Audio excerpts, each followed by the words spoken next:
তাদের প্রবাসী জীবনকে আল্লাহ পাক কল্যাণকর করুন। যেটা বলেন না আমি আল্লাহ তাআলা যেন বেশি বেশি ইনকাম করে এদেশের পরিবারের জন্য এবং এই দেশের মানুষের জন্য ভালো কিছু করা আল্লাহ তাদেরকে তৌফিক দান করেন। এটা জোরে বলেন আমি। আজকের প্রোগ্রামের বিশেষ অতিথিবৃন্দ, আমন্ত্রিত অতিথিবৃন্দ, অনেকের নাম রয়েছে, বেশিরভাগই বিদেশে থাকে নাকি বলেন? এই এলাকায় পুরুষ কম হওয়ার পিছনে এটা একটা কারণ, কারণ অধিকাংশ পুরুষেরা বিদেশে থাকে। কথা বলেন। আপনারা যারা আছেন আপনারা এখনো ভিসা পাননি, আর অনেকে বয়সের কারণে মুরব্বি যেতে পারতেছেন। তাছাড়া মোটামুটি যুবক যারা এরা অধিকাংশ সব দেখতেছি প্রবাসী। হ্যাঁ, পুরো পোস্টার প্রবাসীদের হয়। আলহামদুলিল্লাহ। আপনারা যারা আছেন আল্লাহ যেন তাদেরও যাওয়ার ব্যবস্থা করে দেন। একটু জোরে করুন আমিন। আজকের প্রোগ্রামে আমার পূর্বে আলোচনা থেকে ধন্য করেছেন হযরত মাওলানা মুফতি আশিকুর রহমান। আল্লাহ পাক প্রিয় ভাইয়ের কণ্ঠ দিনের জন্য, ইসলামের জন্য, কোরআনের খেদমতের জন্য কবুল করুন। ছেলে বলুন আমিন।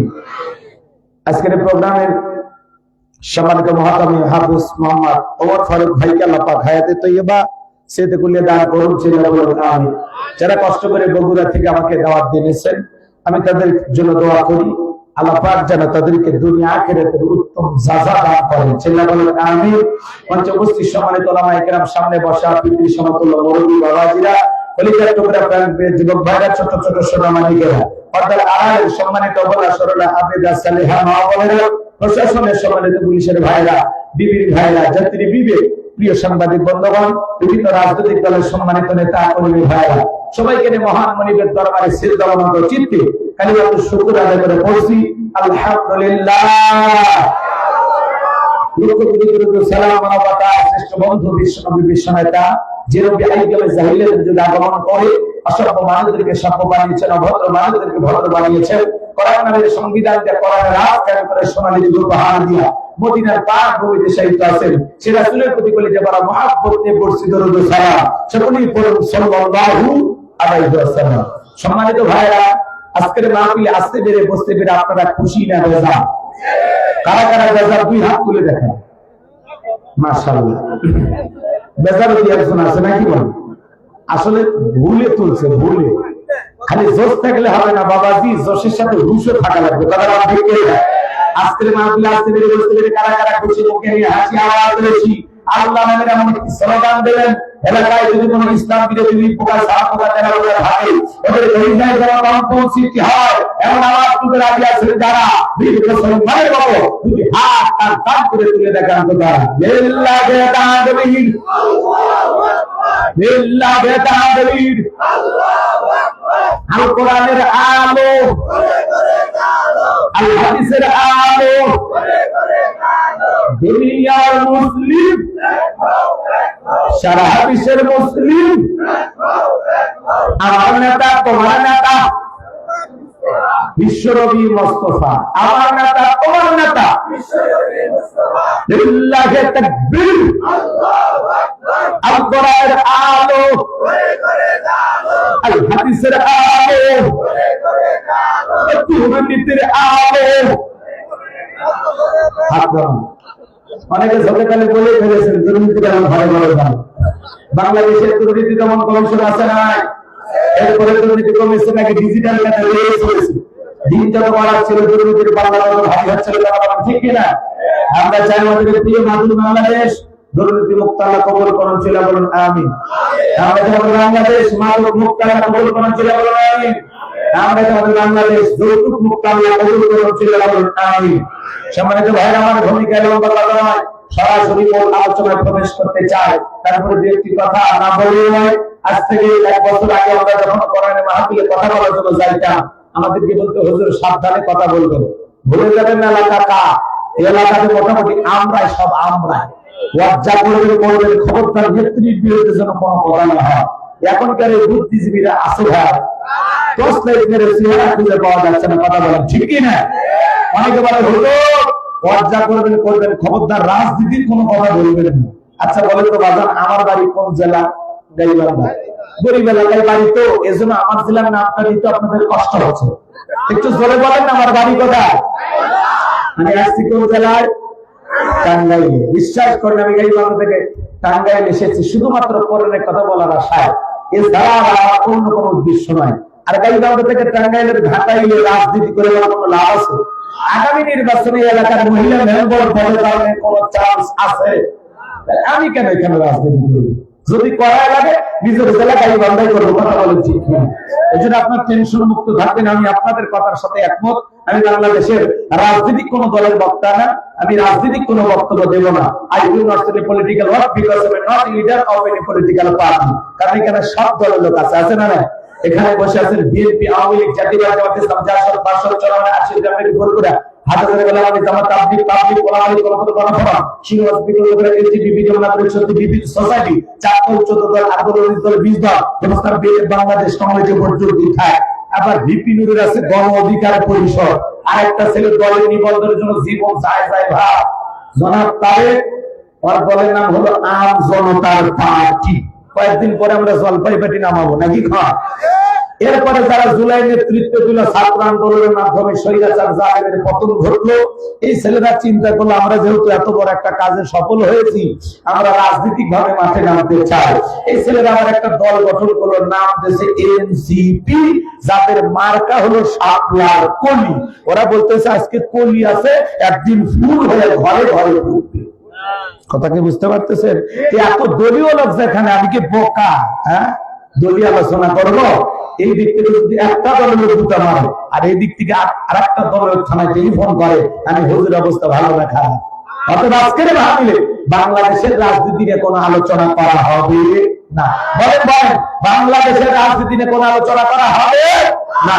তবে হ্যাঁ, আমি গোলাম রব্বানী যদি কোন রাজনৈতিক বক্তব্য এই পৃথিবীর শ্রেষ্ঠ রাজনীতিবিদ, শ্রেষ্ঠ রাষ্ট্রনায়ক, শ্রেষ্ঠ রাষ্ট্রপতি, শ্রেষ্ঠ সেনাপতি, শ্রেষ্ঠ বৈজ্ঞানিক, শ্রেষ্ঠ দার্শনিক, শ্রেষ্ঠ বাবা, শ্রেষ্ঠ নানা, শ্রেষ্ঠ স্বামী, শ্রেষ্ঠ আদর্শ, শ্রেষ্ঠ মহামানব রাহমাতুল আলামিনের মদিনার আদর্শের রাজনীতির কথা বলবো। আমি যদি কোন রাজনীতিক বক্তব্য দেই, খলিফাতুল মুসলিমিন আমিরুল মুমিনিন হযরত ওমর ফারুকের আদর্শের রাজনীতি কেন বলবো? যে ওমর ফারুক আল্লাহর জমিনে আল্লাহর দ্বীনকে প্রতিষ্ঠিত করার জন্য, কোরআনের সমাজ ব্যবস্থা কায়েম করার জন্য নিজের পরিত্যাগ করে ছেলেকে পর্যন্ত ছাড় দেয় না। কথা বলেন ঠিক কিনা? সেই মদিনাওয়ালার আদর্শের রাজনীতির কথা শোনার পরে আপনার যেন আবার চুলকানি আরম্ভ না হয়। কারণ কোরআন হাদিসের হক মানে সবার পেটে হক। ছোট্ট বাচ্চা অসুস্থ, বাবা ডাক্তারের কাছে নিয়ে গেছে, ডাক্তার সাহেব কিছু তিতে ট্যাবলেট দিয়েছে খাইতে, ছোট্ট বাচ্চা তিতে ওষুধ খায় না, ফেলায় দেয়, সব ফেলায় দিয়েছে। পরের দিকে চলে গেছে আবারও, ডাক্তার সাহেব গতকালকে ট্যাবলেট দিয়েছিলেন তিতা, আমি ছেলের পিতা, বলেন না ছেলের কোন কায়দা ঔষধ খাওয়া? বলে ওইটা একটাই আছে, টাঙ্গাইলে ভালো কোনো হোটেল থেকে একটু চমচম কিনেন বা মিষ্টি কিনে, মিষ্টি কিনে মিষ্টি একটু ফাঁক করবেন, ফাঁক করে ভিতরে ট্যাবলেট ঢুকাইয়া পূর্বের মতো মিষ্টি বানাইয়া ছেলের সামনে খাইতে দেবেন। আশা করা যায় মিষ্টি খাওয়া হবে, ট্যাবলেটের ভিতরে চলে যাবে, আপনার সন্তানটাও সুস্থতা লাভ করবে। ডাক্তার এমন কৌশল বাবার কাছে চমৎকার মনে হলো, বাবা তাই আমল করলেন, মিষ্টির ভিতরে ট্যাবলেট দিয়ে ছেলের সামনে ফেলে দেবা, পিনজে খাইতে দিয়েছে, বাবা তুমি মিষ্টি খাও, আমি তোমার জন্য 1 গ্লাস পানি নিয়ে আসি। এইবার বাবা পানি নিয়ে এসে দেখে প্লেটের মিষ্টি খাওয়া শেষ, মনে মনে কয়েকবার সুবহানাল্লাহ আলহামদুলিল্লাহ বলে জিজ্ঞাসা করে, বাবা মিষ্টি খাইছো? ছেলে উত্তর দিয়ে বলে, হ্যাঁ বাবা মিষ্টি খাইছি ঠিকই, কিন্তু মিষ্টির ভিতরে যে বিসি ছিল ওইটা খাই নাই। আজকে সমাজের বাস্তবতা তাই। বলে হুজুর ওয়াজ করে কোনো সমস্যা নাই, আমরা যখন বলি তিবিয়ান আলী কল্লিশান মানব জীবন পরিচালনা করার জন্য রান্নাঘর থেকে পার্লামেন্ট পর্যন্ত যত নিয়ম নীতি দরকার দিয়েছে বিশ্ব সরকার, তখন এক শ্রেণীর মুসলমানের কাছে এই কোরআন হাদিসের হক করা, এই ট্যাবলেট আলোচনা সহ্য হয় না। বলে ঠিক কিনা? মনে রাখবেন, আপনার জন্য কেউ জায়গা তৈরি করে দেবে না, নিজের জায়গা নিজেকে তৈরি করে নেওয়া লাগবে। এই পৃথিবীর জন্য অসংখ্য নবী আসলে দাওয়াতি কাজ করেছেন, তাদের দাওয়াতি কাজেও পা ফেলে নেওয়ারা বাধার প্রাচীর তৈরি করে দিয়েছিলেন। এরপর আল্লাহর পয়গম্বররা সব বাধার প্রাচীরকে ভেঙে আল্লাহর জমিনে আল্লাহর পথে মানুষকে দাওয়াত দিয়েছেন। কথা বলেন ঠিক কিনা? আপনারা আমার প্রিয় নবী তেলেঙ্গানা দাওয়াতি থেকে কোরআনের প্রচার করে মেহনত করেছেন, রক্ত দিয়েছেন, দাঙ্গা মোবাইল শহীদ হয়েছেন, সাহাবায়ে کرام দ্বীনকে প্রতিষ্ঠিত করতে গিয়ে রাত গেছেন, রক্ত দিয়েছেন, জীবন দিয়েছেন।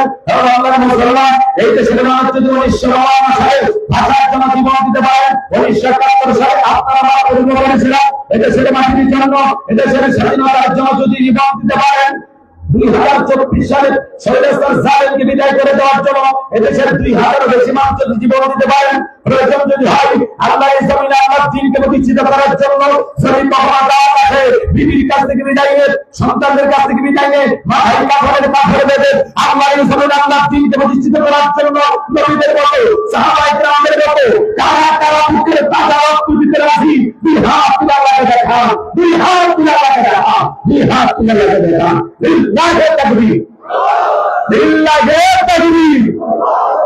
আর সোজা করে কান কান করে হাত তোলে, ওই যে মাঝে মাঝে হাত দেখা দেখা যায়, বিয়া সোজা করার শক্তি নেই। আমি পুরুষ মানুষ, বুদ্ধির ভিটামিন ক্যালসিয়াম মাঝে মাঝে কি দেখাবেন, একেবারে দুর্বল হলে চলতে পারবেন না। সোজা করেন, সোজা করেন। আমার আল্লাহ রাব্বুল আলামিন বলেন, ইন্নাল্লাহা আশতারা মিনাল মুমিনিনা আনফুসাহুম ওয়া আমওয়ালাহুম বিআন্না লাহুমুল জান্নাহ। সূরা তাওবার 111 নম্বর আয়াতে আল্লাহ রাব্বুল আলামিন জানিয়ে দিলেন, নিশ্চয়ই মুমিন মানবের জান মাল আমি আল্লাহ ক্রয় করে নিয়েছি, বিনিময়ে দেব জান্নাত। বলুন সুবহানাল্লাহ।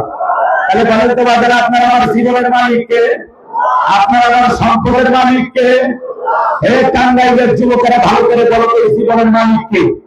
প্রেম করবার প্রেমিকে পার্কি নিয়ে ঢাকায় ভর্তি থাকবে, জীবন তোমার, তুমি শুধু আমার। ওরে হাইব্রিড যুবক, এই জীবনের মালিক কে? আপনার আমার সম্পদের মালিক কে? আল্লাহ দেয়া জীবন, আল্লাহ দেয়া সম্পদ আল্লাহর পথে খরচ করতে রাজি আছেন না মুসলমান? রাজি আছেন ইনশাআল্লাহ? রাজি আছেন ইনশাআল্লাহ? বাম হাত নামান, শুধু ডান হাত তুলে রাখেন, শুধু ডান হাত। আল্লাহ রাব্বুল আলামিন বলেন, ইল্লা সাহাবাল ইয়ামিন ফি জান্নাতিন ইয়াতাসাআলুন। ডানপন্থী যারা জান্নাতের বাগানে থাকবে, যারা ডানপন্থী যারা আল্লাহকে তারা বলে আল্লাহু আকবার। কোনো কথা হবে না। কিছুক্ষণ আগে বলেন হুজুর জীবন দিতে রাজি, রক্ত দিতে রাজি, আপাতত জীবন বক্তব্যের কোনটা দিতে হবে না। ডান হাতটা বদলের ভিতরে ঢুকে দিয়া যে যা পারেন, যতটুকু পারেন এবার 7 জন প্রাণ ধরে দান করবেন। সোজা হাত ধরে দেবেন, আমিও দিচ্ছি। নিজের পকেটে হাত দেবেন, অন্য কারো পকেটে হাত দেবেন, পকেটের কোনো দান দেবেন না। স্বেচ্ছাসেবক যারা আছে বাবা, ব্যাগ দেন, মানে চাদর নিয়ে চার কাছে যা আছে তাই নিয়ে মাঠে নামাজ পড়া হবে।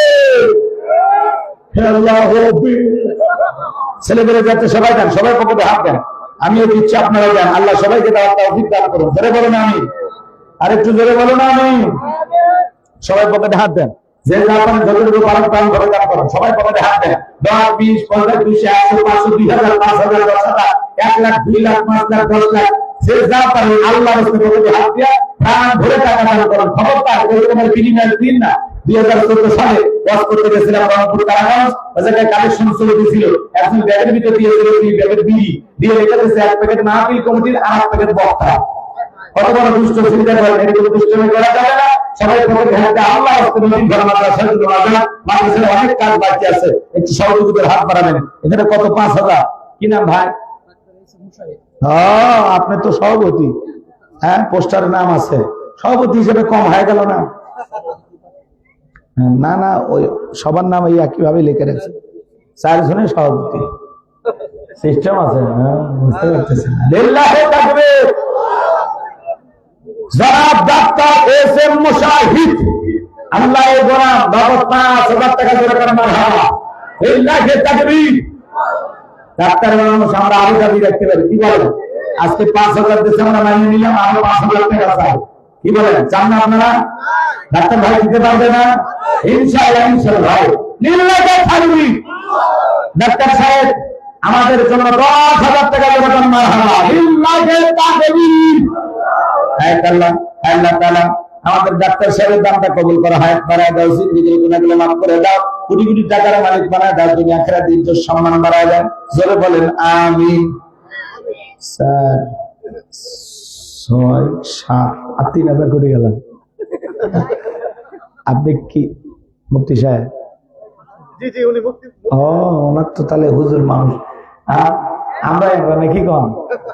এটা তো বুঝবেন না, বেশি চাপাচাপি করা যাবে না। আলহামদুলিল্লাহ আমাদের প্রিয় হুজুর, আমাদের মাথার তাজ হযরত মাওলানা মুফতি মুখলিসুর রহমান জাহাঙ্গীর সাহেব, উনি আমাদের আলহামদুলিল্লাহ এই প্রোগ্রামের জন্য নগদ 7,000 টাকা দিয়েছেন। জোরে করে মারহাবা। লিল্লাহি তাকবীর। আল্লাহ হুজুরের দানকে কবুল করে, তার হায়াত বাড়ায় দেন। আল্লাহ তাকে দ্বীনের খেদমতের জন্য কবুল করেন। চিল্লায় বলেন আমিন। আর কে আছেন নগরগণ তাড়াতাড়ি করে আসেন আসেন আসেন দরদিরা আমার দিয়া যেন বলুন কেন নিতে কতক্ষণ নদীর কুল ভাঙো কুল করে এই তো নদীর খেলা সকালবেলা টাকাবেলা তুই ফকির সন্ধ্যাবেলা মহিলা প্যানেল আছে নাকি হ্যাঁ মহিলাদের বসার ব্যবস্থা আছে হ্যাঁ আশেপাশে মহিলা আছে কি হ্যাঁ মা বোন যারা বসে আছেন না আপনারা টাকা পয়সা কালেকশন করে মাদ্রাসার জন্য দিয়ে দিবেন আর ভিতরে ছেলে পেলে ব্যাংকের ওখানে কাছে দিয়ে যা পারেন আল্লাহ রাস্তায় ভাই 2-1 মিনিটের মধ্যে আমরা কালেকশন করে আলোচনায় চলে যাবো অনাকাশা করা যাবে না এই ভাতি যায় এই কই যাও তোমরা বাদাম ভালো করে হ্যাঁ বাদামের দোকান বন্ধ হইতে বসো বসো বসো বসো কয়েকটা মিনিট আলোচনা শুনে যাও কষ্ট করে আসছেন না আপনারা আলহামদুলিল্লাহ আমাদের এক বাবাজি অনেকগুলো টাকা কালেকশন করে এনে দিয়েছেন আল্লাহর হায়াত বাড়ায় দেন জিন্দেগির গুনাহগুলো মাফ করে দেন যারা বলেন আমিন বিল্লাহি তাকবীর আসেন আসেন দরদিরা আমার দিয়া ধন বজমল কেড়ে নিতে কতক্ষণ আমাদের কোন ভাঙো কোন করে এই তো নদীর খেলা সকালবেলা টাকাবেলা তুই ফকির সন্ধ্যাবেলা সব টাকা আমাদের প্রবাসী ভাইরা অনেক ভাইরা টাকা পয়সা দিয়ে সহযোগিতা করেছে প্রবাসী সিঙ্গাপুর ফরিদ হোসেন আপনার মেয়ের জামাই ফরিদ হোসেন এলাকার জামাই খায় না কারো কামাই জান্নাতের হুদ দিয়ে আল্লাহ যেন জান্নাতের হুদ দিয়ে যেন জান্নাতের ভিতরে নামায় জোরে কন্যার হাওয়া ওনার জামাই এই গ্রামের জামাই সিঙ্গাপুর প্রবাসী আমাদের এলাকার মানুষ ধন্য এরকম জামাইয়ের জন্য 10,000 টাকা জোরে কন্যার হাওয়া লিল্লাহি তাকবীর করে গেছে টাকা উপরে তুলে দেন মসজিদ ভুইয়া প্রবাসী 5,000 টাকা জোরে কন্যার হাওয়া লিল্লাহি তাকবীর আমাদের হুজুর কুটি গেল মাদ্রাসার হুজুর তাড়াতাড়ি আসেন এই টাকাগুলো নিয়ে যান যে আলহামদুলিল্লাহ সব টাকা এক জায়গায় করেন বাজার হায়দারের কদম বদলে জোড়া দাঁড়ি জাইনের বারে খালি নগদ 2,000 টাকা করে কর্মার হাওয়া আল্লাহ জানতে কবুল করে হায়াত বাড়ায় দাও জিন্দেগির গুনাহগুলো মাফ করে দাও কোটি কোটি টাকার মালিক বানায় দাও দুনিয়া আখিরাতে ইজ্জত সম্মান বাড়ায় দেন জোরে বলেন আমিন যারা ব্যাগনের মানে কালেকশন করতেছেন সব টাকা এক জায়গায় করেন ওইভাবে বলবেন না এই যে বাবা মসজিদের ভিতরে নিয়ে যান সব এক জায়গায় করে নিয়ে যান জি এই জায়গায় গোনাও যাবে না সোজাও করা যাবে না পরিবেশটা খারাপ দেখাবে বুঝলেন না নিয়ে মসজিদের ভিতরে সব ব্যাগে তোলেন হুজুর কই গেলে হুজুর হ্যাঁ হুজুর এই যে সব টাকা ব্যাগে তোলেন আলহামদুলিল্লাহ আলহামদুলিল্লাহ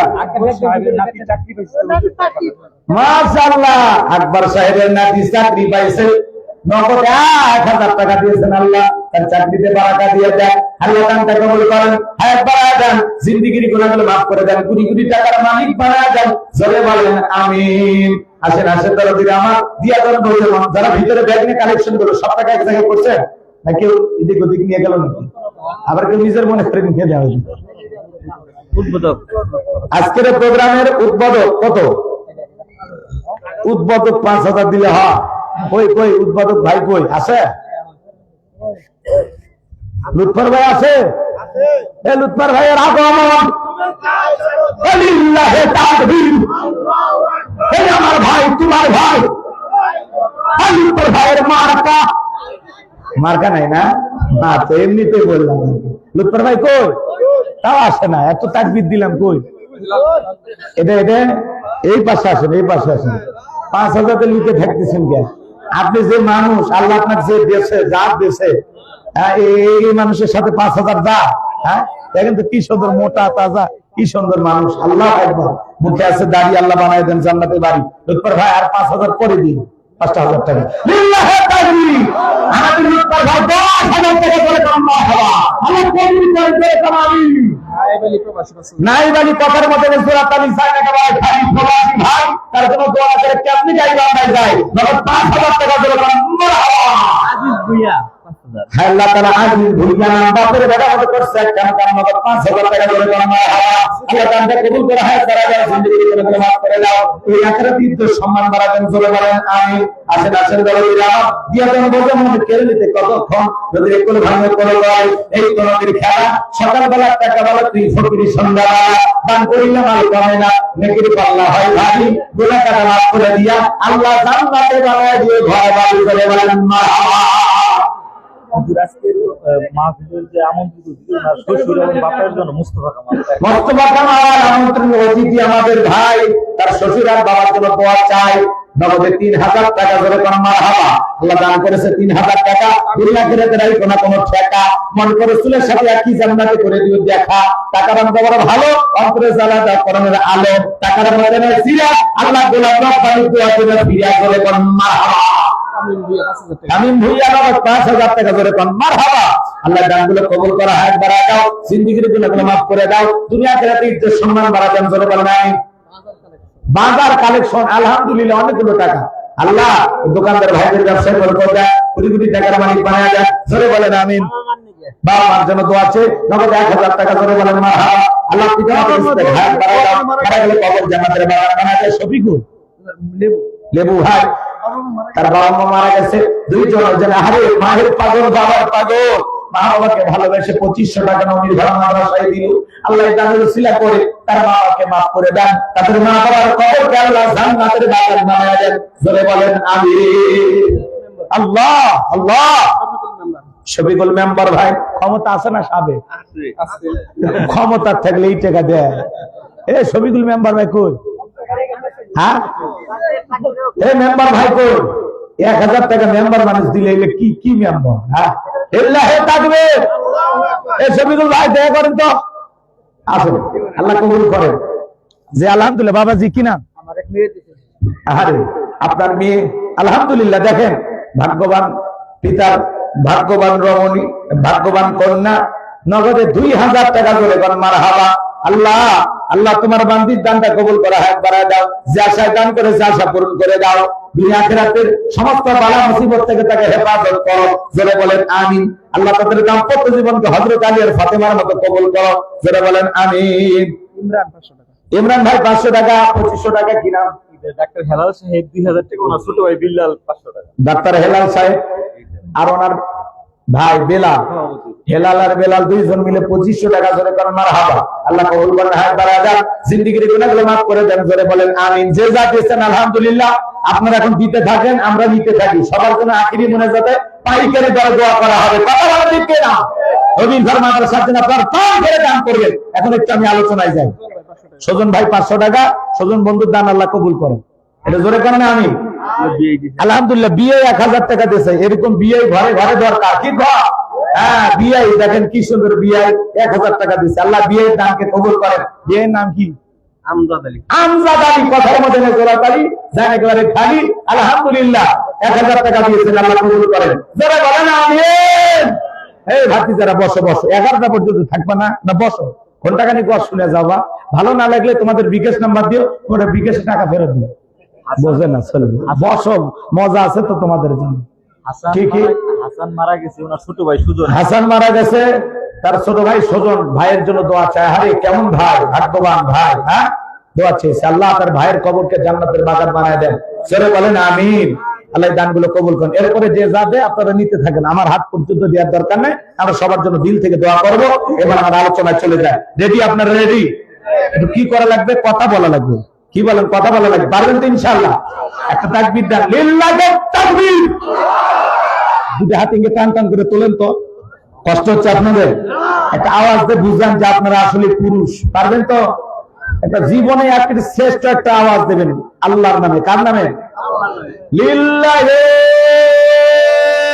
তাকবীর। আল্লাহ আল্লাহ তোমার এই গোলামেরা তোমার নামে স্লোগান দিয়েছে, আল্লাহ তুমি কবুল করো।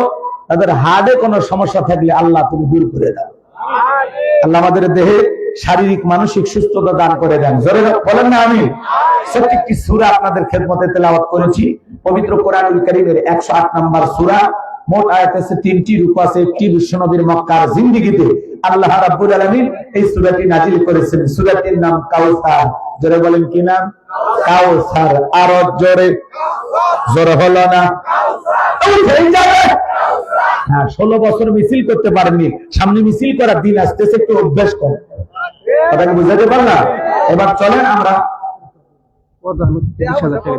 আলহামদুলিল্লাহ। কি নাম ওনার? আব্দুল করিম ভুইয়া। আব্দুল করিম ভুইয়া প্রধান অতিথি, ওনার ছেলে না? তোমার আব্বু কই? কোন দেশে গো? সৌদি আরব থাকে। তোমাদেরকে নিয়ে যায় না? গেছিলে তুমি? সৌদি আরব গেছো? বাবার সাথে উমরা করছো? কি নাম তোমার? আদ্রফ।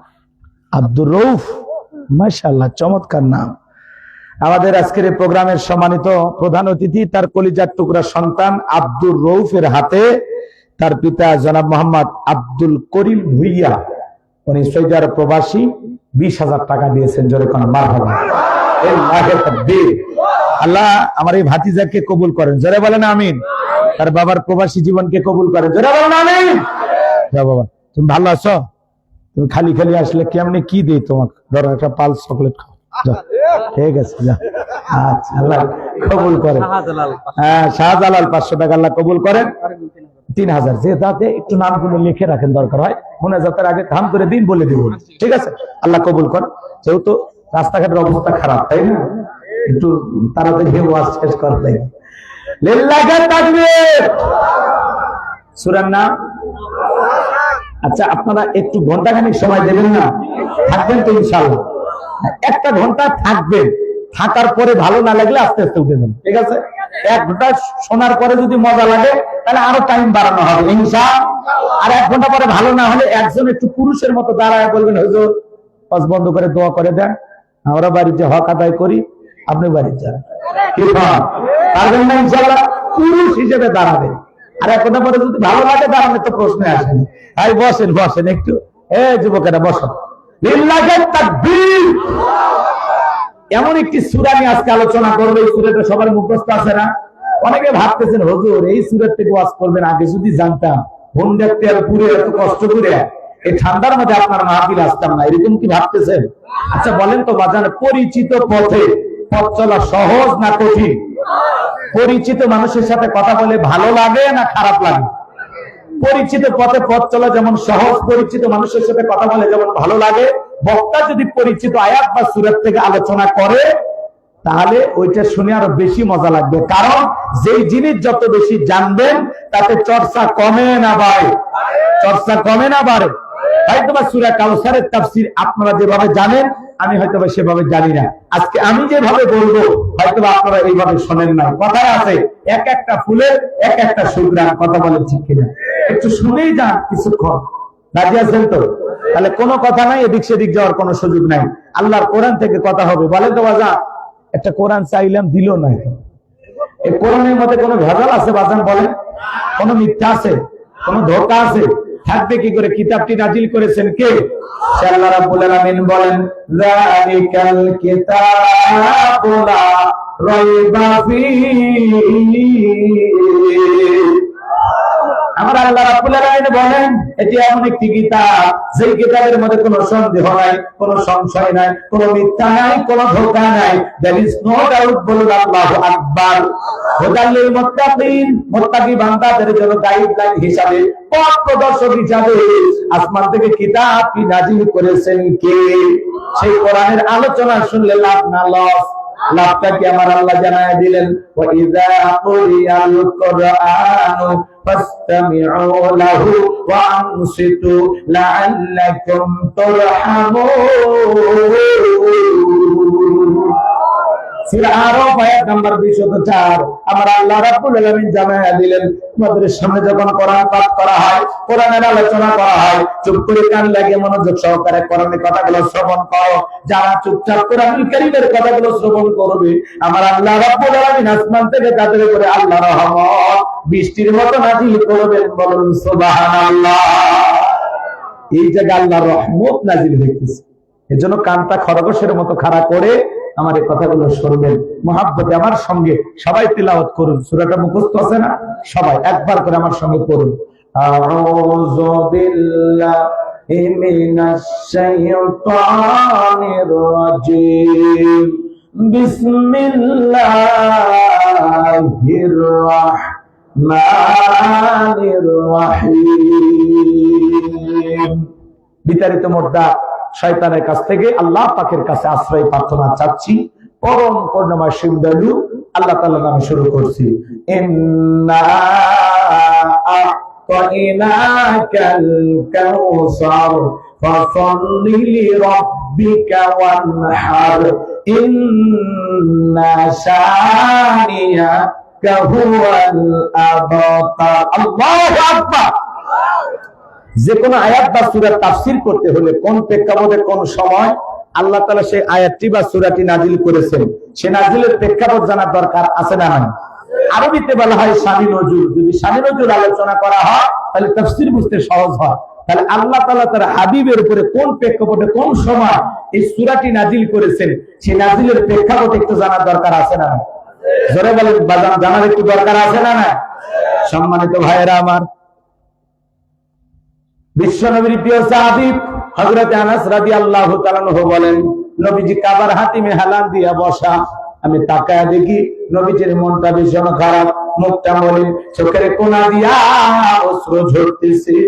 হযরত আনাস দেখে বলে, কিছুটা সময় অতিবাহিত হয়ে যাওয়ার পরে আমি তাকায় দেখি আমার নবীজি মুস্কি মুস্কি হাসতেছেন। বলুন সুবহানাল্লাহ। হযরত আনাস দেখে বলেন, নবী গো, এই মাত্র দেখলাম মুখটা মলিন, চোখের কোনা দিয়ে অশ্রু ঝরতেছে, আবার কেনই বা মুস্কি মুস্কি হাসেন? আমার নবী কেন কাঁদেন, কেন হাসেন? এর পিছনে রহস্য আছে না নাই? নবীজির কান্না করার কারণ হলো নবীজির কলিজার টুকরা ছেলে সন্তানগুলো জন্মগ্রহণ করে আর এক এক ছেলে সন্তানগুলো মারা যায়। আবুল কাসেম মারা যায়, আবু তাহের মারা যায়, ইব্রাহিম মারা যায়। বাবা হিসাবে নবীর মনে কষ্ট লাগে কিনা? ছেলেগুলো জন্ম নেয় আর এক এক মারা যায়। নবীজির কাছের চাচা নাম হলো আবু লাহাব। দেখে বলে, ভাতিজা, তোমার বংশে ভাতিজার কেউ থাকলো না, তুমি একটা লেজ কাটা, তুমি একটা নির্বংশ, তুমি একটা হাত করে চলে কন্যা। এক্ষেত্রে সন্তান হারানোর ব্যথা, আবার আপন মানুষদের সমালোচনা, নবীর মনের কষ্ট কমে না বাড়ে?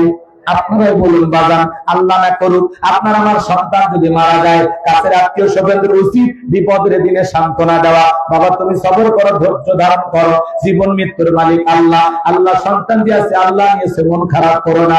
আল্লাহ যদি চাও বছর না ঘুরতে আবার তোমাদের ঘর আলোকিত করে সন্তান দিতে পারেন তিনি কি? কাছের মানুষদের উচিত বিপদের দিনে সান্ত্বনা দেওয়া, কিন্তু নবীর চাচা আবুল হাব এতটাই খারাপ, সান্ত্বনা দেওয়া দূরের কথা। দেখে বলে, ভাতিজা, তুমি একটা লেজ কাটা, তুমি একটা নির্বংশ, তুমি একটা হাত করে ধরে কন্যা। নাউযুবিল্লাহ। আমার ভাইয়েরা, এই পৃথিবীর জমিনে অনেক নবী রাসূলকে আল্লাহ তাআলা পাঠিয়েছেন, তাদেরকে আল্লাহ তাআলা সন্তান দান করেছেন। অনেক পয়গম্বরের সন্তান প্রাপ্ত বয়স পর্যন্ত, যৌবন পর্যন্ত জীবিত ছিল, কিন্তু নবীজির একটা ছেলে সন্তান কেন প্রাপ্ত বয়স পর্যন্ত, যৌবন পর্যন্ত পৃথিবীর জমিনে জীবিত থাকলেন না? আল্লাহ তাআলা কেন তাদেরকে শিশুকালে উঠায় নিলেন? এর পিছনে কারণ আছে না? নবীজির ছেলে সন্তানগুলো কেন শিশুকালে বিদায় নিল? আল্লাহ তাআলা কেন তাদেরকে ছোটবেলায় উঠায় নিলেন? এর পিছনে কি রহস্য, কি কারণ একটু জানা দরকার আছে না? এর পিছনে কারণ আছে তিনটি। জোরে বলেন, কয়টি? নবীর উম্মত হিসেবে জানতে মনে চায় না যে রাসূলের ছেলে সন্তানগুলো কেন জীবিত থাকলো না? কি সেই তিনটি কারণ, কি সেই রহস্য? কারা কারা শুনবেন একটু হাত তুলে দেখান তো বাজান।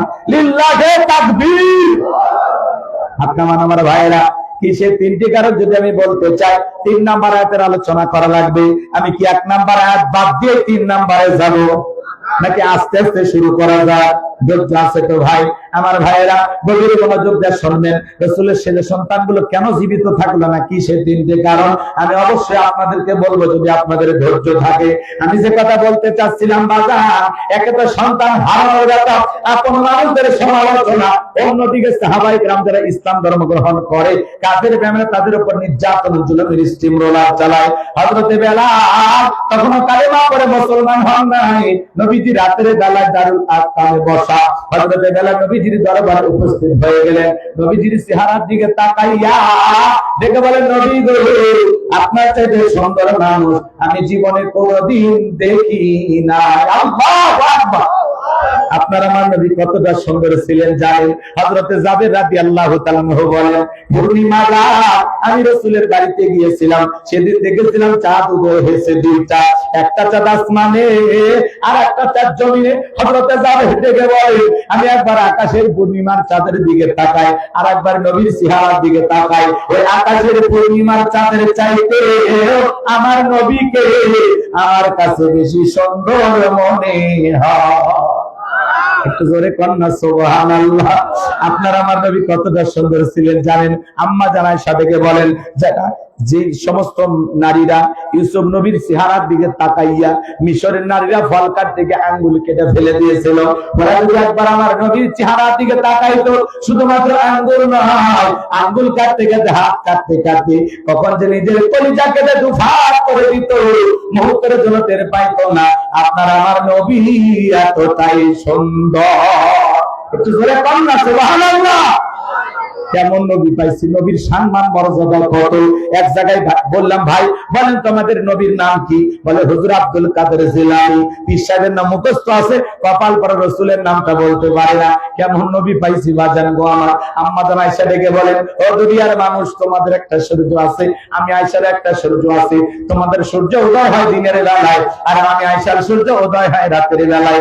আম্মা জান আয়েশা বলতেছেন, আমি একদিন সেলাইয়ের কাজ করতেছিলাম, হঠাৎ করে হাত থেকে সুইটা পড়ে গেল, বাতিতে কোনো তেল ছিল না, বাতি জ্বালাইতে পারলাম না, অপেক্ষায় আমি বৈশা থাকলাম। নবীজি যখন এসব সালাত আদায় করার পরে ঘরের ভিতরে সর্বপ্রথম প্রবেশ করে নবীজি আম্মা জান আয়েশাকে সালাম দিলেন।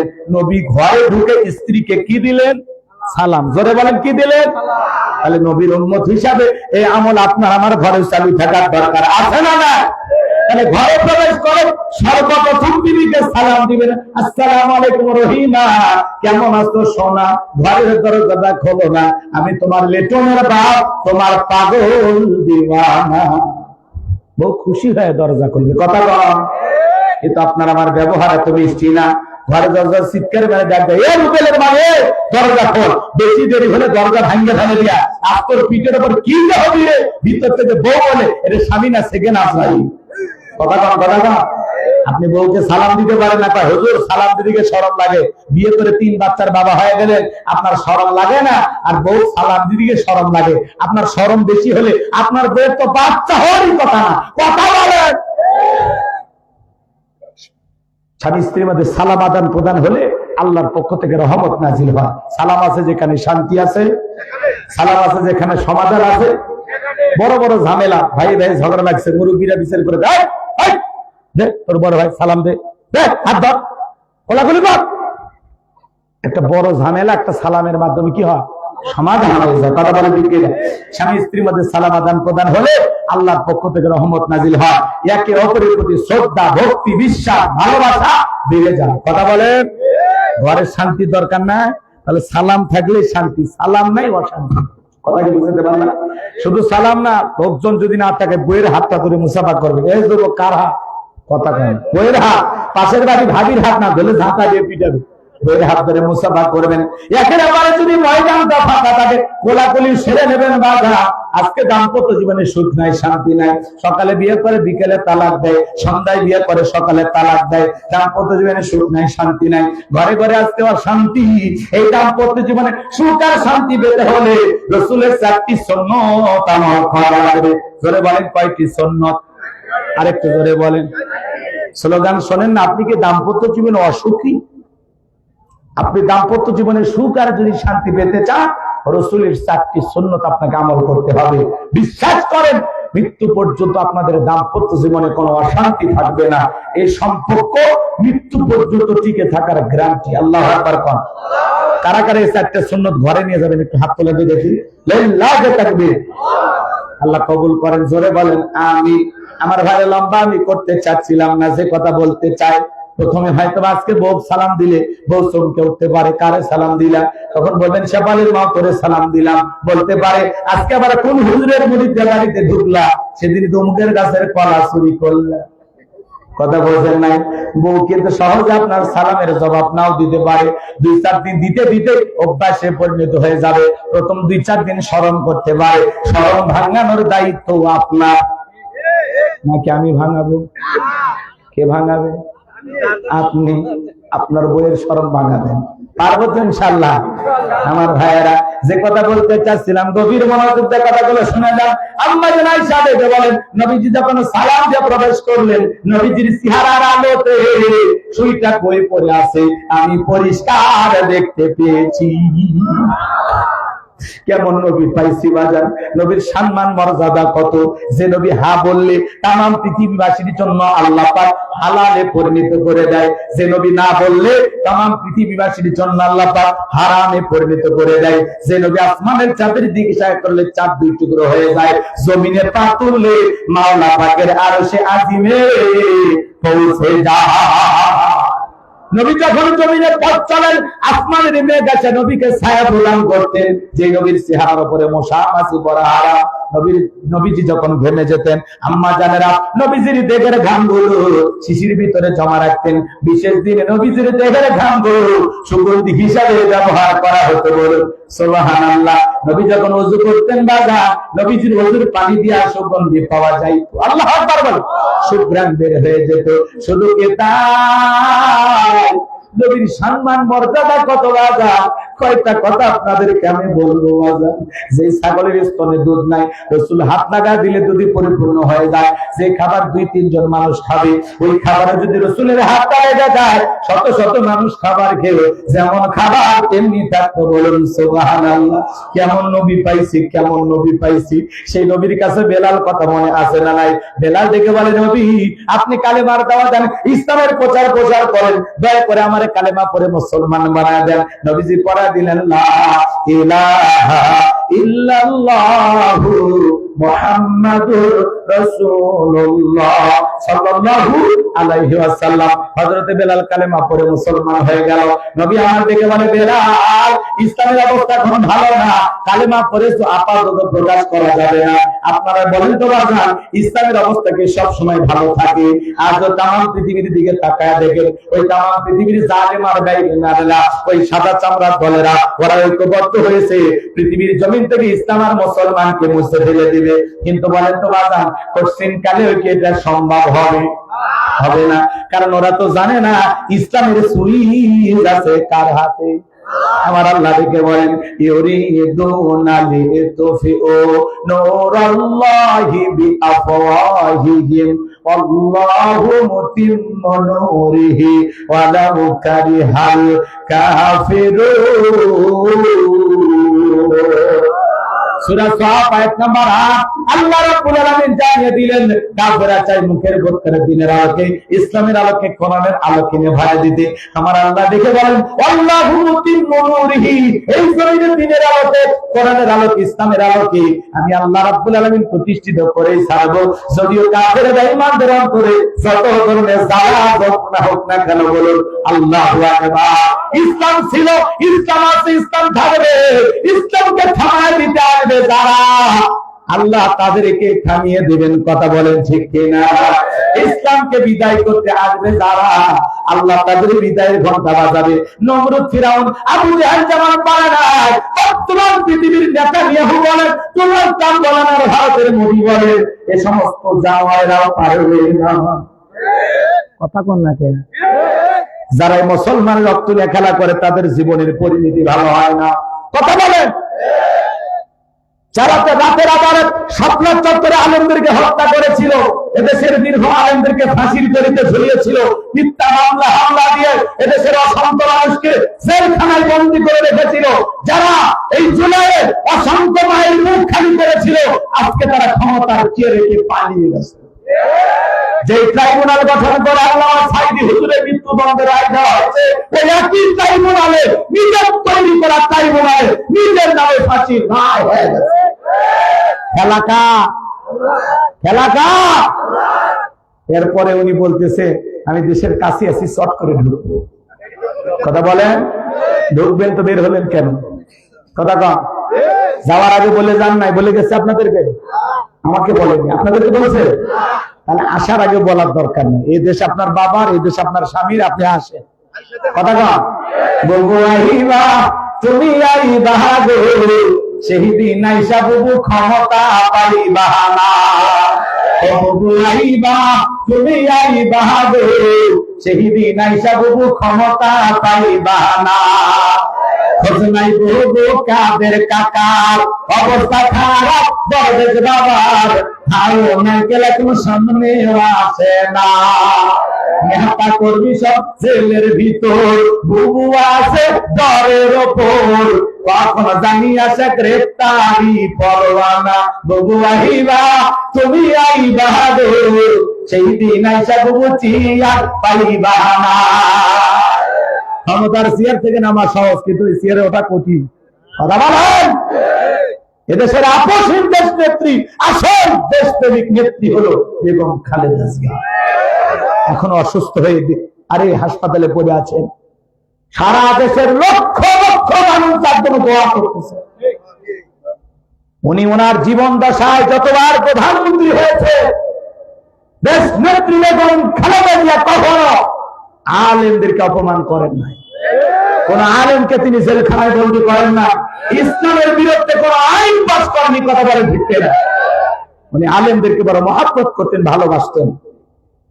2013 সালে যখন শাপলা চত্বরে নির্বিচারে আলেমদেরকে হত্যা করা হয়েছিল, উনি তখন বজ্রে কণ্ঠে সময়ের সাহসী একজন নেত্রী বেগম খালেদা জিয়া বক্তব্য দিয়ে বলেছেন, কতজন হাফেজকে হত্যা করেছেন, কতজন আলেমকে হত্যা করেছেন, কতজন সেনা সদস্যদেরকে হত্যা করেছেন, আপনারা যা শুরু করেছেন আল্লাহর গজব পড়বে।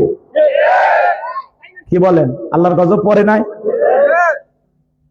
দেশনেত্রী বেগম খালেদা জিয়াকে তার নিজ বাসস্থান ক্যান্টনমেন্টের বাসা থেকে বের করে দিয়েছেন। উনি বলেছেন, জোর করে দরজা ভেঙে আমার ঘরে প্রবেশ করানো হয়েছে। উনি সেই সময় 9-10 মিনিট বক্তব্য দেওয়া জোরে চোখের পানি ছেড়ে দিয়ে কান্না করেছেন আর বলেছেন, আমি কার কাছে বিচার দেব, কার কাছে সাহায্য চাইবো, আমি আমার আল্লাহর কাছে বিচার দিলাম। কি বলেন? আল্লাহ বিচার করে নাই? আপনি করেছেন দেশনেত্রী বেগম খালেদা জিয়াকে ঘর ছাড়া, আর আল্লাহ এমন পরিবেশ তৈরি করেছে আপনাকে করেছে দেশ ছাড়া। কথা বলেন ঠিক না? এজন্য বেশি বাড়তে নাই। দুটাই নেত্রী। কথা বলেন। দুইজনই মহিলা মানুষ। একজন আলেমদেরকে মহাব্বত করতেন, ভালোবাসতেন, মসজিদ মাদ্রাসাকে ভালোবাসতেন, আর একজন আলেমদেরকে দেখতেই পারতেন না। দাড়ি টুপি দেখলে তার কাছে জঙ্গি মনে হতো। কথা বলে ঠিক না? আজকে কই পৃথিবীর কোন মুসলিম রাষ্ট্রে আপনার জায়গা হয়নি। পাশের দেশ হিন্দু দাদাদের কাছে গেছে, এটার দ্বারা প্রমাণ হয় এই পৃথিবীর কোন মুসলিম রাষ্ট্র আপনাকে ভালোবাসে না। কথা বল। কারণ আপনি একজন মুসলমানের স্ত্রী, মুসলমানের মেয়ে। আপনি যাবেন সৌদি আরব, আপনি যাবেন কাতার, আপনি যাবেন দুবাই, কিন্তু আপনি কেন ভারতে? কথা বল না কেন?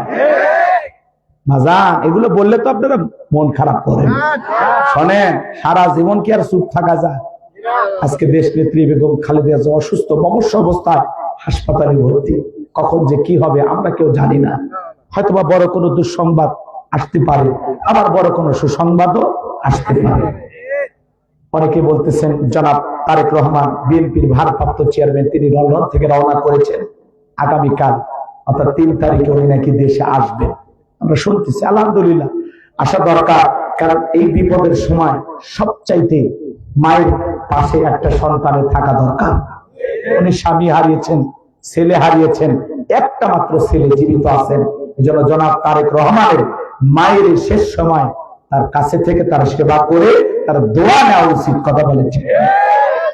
নানা জটিলতার কারণে আসতে পারতেছেন না, তবে দেশের বর্তমান যারা দায়িত্বশীল আছেন, আইন উপদেষ্টা, পররাষ্ট্র উপদেষ্টা, সবাই বলতেছেন উনি এই দেশে আসতে আইনি কোনো বাধা নাই। যে কোনো মুহূর্তে উনি চাইলে দেশে আসতে পারেন। তাকে সর্বোচ্চ নিরাপত্তা দেওয়ার জন্য বাংলাদেশ প্রস্তুত। তো যাই হোক, আমরা আল্লাহ তাআলার কাছে দোয়া করি। দেশনেত্রী বেগম খালেদা জিয়া মুমূর্ষু অবস্থায় হাসপাতালে ভর্তি। এখন পর্যন্ত আমরা জানি না তার কি অবস্থা। তার হাসপাতালের সামনে নিরাপত্তা জোরদার করা হয়েছে, ব্যারিকেড বসানো হয়েছে। আল্লাহর কাছে দোয়া করি, আল্লাহ তোমার বান্দিকে তুমি শেফায়ে কামিলা আজলা দান করো। আর দুনিয়ার হায়াতের জিন্দেগি যদি শেষ হয়, আল্লাহ ঈমানের মহা দৌলত, আল্লাহ ঈমানি মৃত্যু তারে তুমি নসিব করায়ো। একটু জোরে বলেন না আমিন। আমার ভাইয়েরা, এদেশের জন্য যা কল্যাণকর কাজ করেছেন তার জন্য আমাদের দোয়া থাকবে।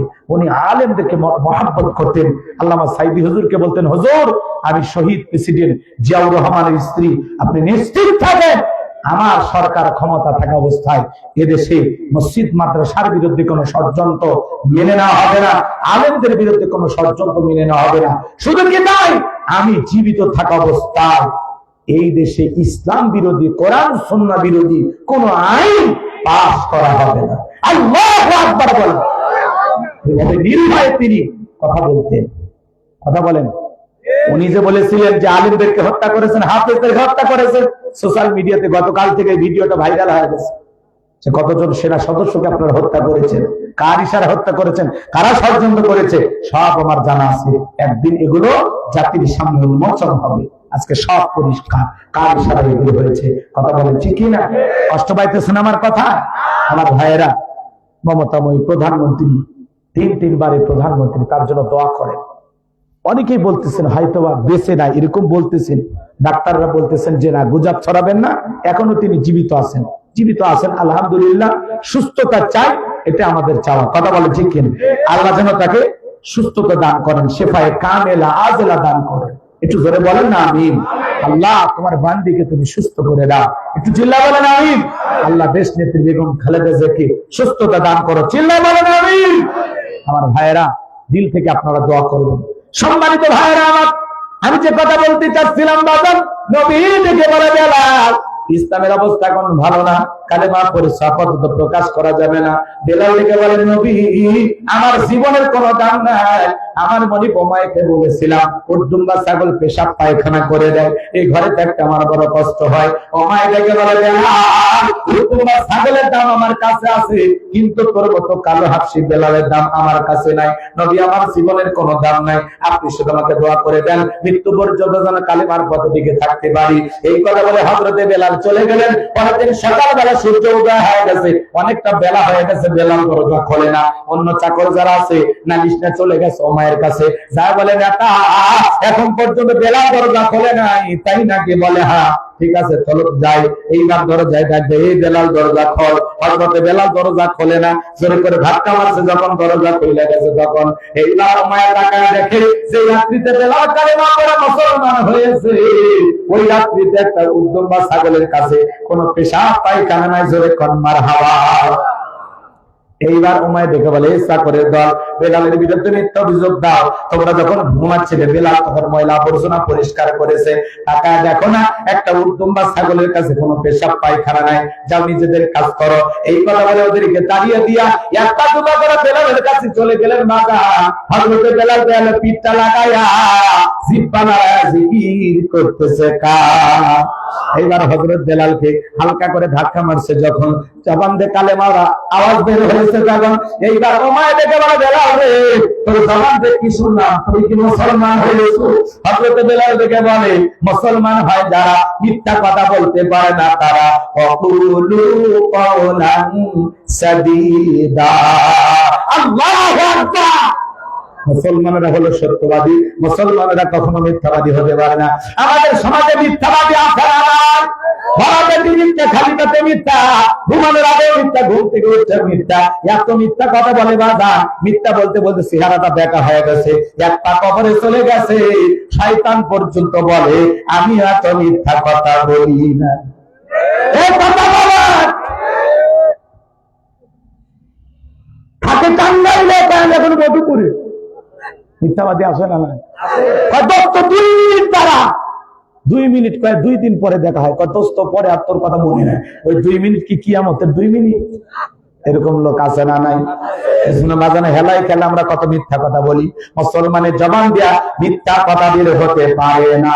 মুসলমান হবে সত্যবাদী, কথা বলেন ঠিক কিনা? আমার ভাইয়েরা গভীর মনোযোগ দিয়ে কথা বলে শোনায় যান বাজান। এইবার ওমায়া থেকে বলে, বেলাল রে, তুমি যদি চাও উদ্দুম্বা ছাগলের মালিক তোমাকে বানায় দেব, থাকার জন্য ভালো ঘরের ব্যবস্থা করে দেব। এখনো সময় আছে। আব্দুল্লাহর বেটা মুহাম্মদ সাল্লাল্লাহু আলাইহি সাল্লামের কালিমা ছেড়ে আবারও বাপ দাদার ধর্মে ফিরে আসো। হযরতে বেলাল দেখে বলে, ওমাইয়া, দুনিয়ার কোন পার্থিব সম্পদের বিনিময়ে বেলাল তার ঈমান বিক্রি করবে না। আল্লাহু আকবার। এইবার ওমায়া দেখে বলে, হে বেলাল, আমার কথা যদি না শোনো, বড় নেতা আবু জেলকে খবর দেব। হযরতে বেলাল দেখে বলে, কোন বড় নেতা ছোট নেতা কোন কাউকে কোনার টাইম নাই। আমি দুনিয়ার কোন আবু জেলকে ভয় করি না, আমি ভয় করি আমার আল্লাহকে। আল্লাহ ছাড়া ইমানদার পৃথিবীর কাউকে ভয় করতে পারে না। আল্লাহ ছাড়া পৃথিবীর কাউকে ভয় করা জায়েজ কথা কি বুঝতে পারছেন? খালি ওয়াজ শোনেন না, প্রত্যেকটা পয়েন্টে পয়েন্টে দুই একটা শিক্ষা নিয়ে কথা বলি, আমলের নিয়তে শুনবেন। সামনে গেলে মজা আছে, চলেন আমার ভাইয়েরা। এইবার উমায় চলে গেল আবুদের বাড়িতে, যাই বলেন তা সংবাদ খুব খারাপ, আমার বাড়ি কিন্তু দেখ বেলাল কালেমা পড়ে মুসলমান হয়েছে। তাই নাকি? বলে হ্যাঁ ঠিক আছে যাও আমি আসতেছি। আবু জেলের কিছু সাঙ্গ পাঙ্গ ক্যাডার মাস্তান ছিল, যাদের কাজই বলো মুসলমানদের উপর নির্যাতন জুলুম চালানো। আজ তামাম পৃথিবীর দিকে তাকায় দেখবেন বাজার জালেমদের বিশেষ একটা বাহিনী থাকে, যাদের কাজই হলো টুপিওয়ালা দাড়িওয়ালা ইমানদারদের উপর নির্যাতন জুলুম চালানো। আজ চীনের উইঘুরে মুসলমানদেরকে ধরে নিয়ে যা উলঙ্গ করে করার দিয়ে চেরা হয়, আজ মুসলমানদের গুলির গুলি বর্ষণ করা হয়। আজ ভারতের জমিনে গরুর গোশত খাওয়ার অপরাধে মুসলমানকে পিটানো হয়। কথা বলেন, মুসলমানরা কি তামাম পৃথিবীতে শান্তিতে আসে? আমার বাবাজিরা দিল দিয়ে কথাগুলো বোঝার চেষ্টা করবেন। এই আবু জাহেল সাঙ্গ পাঙ্গ কারায় মাস্তান সাথে নিয়া ওমায়ের বাড়িতে হাজির হয়ে গেল।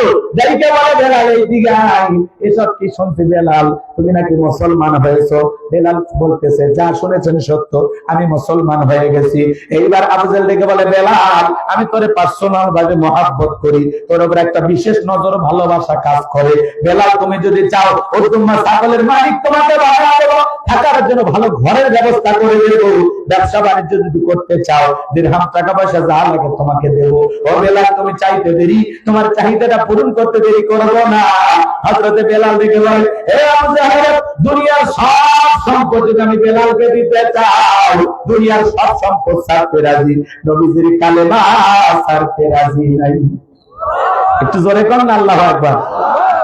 বেলালের মতো খাঁটি ইমানদার যারা টাকার কাছে বিক্রি হবে না তার কথা বলেন। আর আমাদের সমাজে দেখবেন মুনাফিক মার্কা মুসলমান যারা টাকার কাছে বিক্রি হয়, তারা টাকা পাইলে বাতিলের 5 টাকা গোলাম হয়, টাকা সেই দিকে ফতুয়া সেই দিকে, টাকার জোরে ফতুয়া ধরে ধরে হ্যাঁ দুনিয়ার একটু সুবিধা পাওয়ার জন্য হ্যাঁ কত আলের বাতিলের 5 টাকা গোলাম হয়, মাথা নত করে 1 টাকা বিরিয়ানি খায়া তাই ম্যাডাম আপনি জান্নাতি টিকিট কর। হুজুর আছে না? এ ভাই আপনারা কি মন খারাপ করতেছে?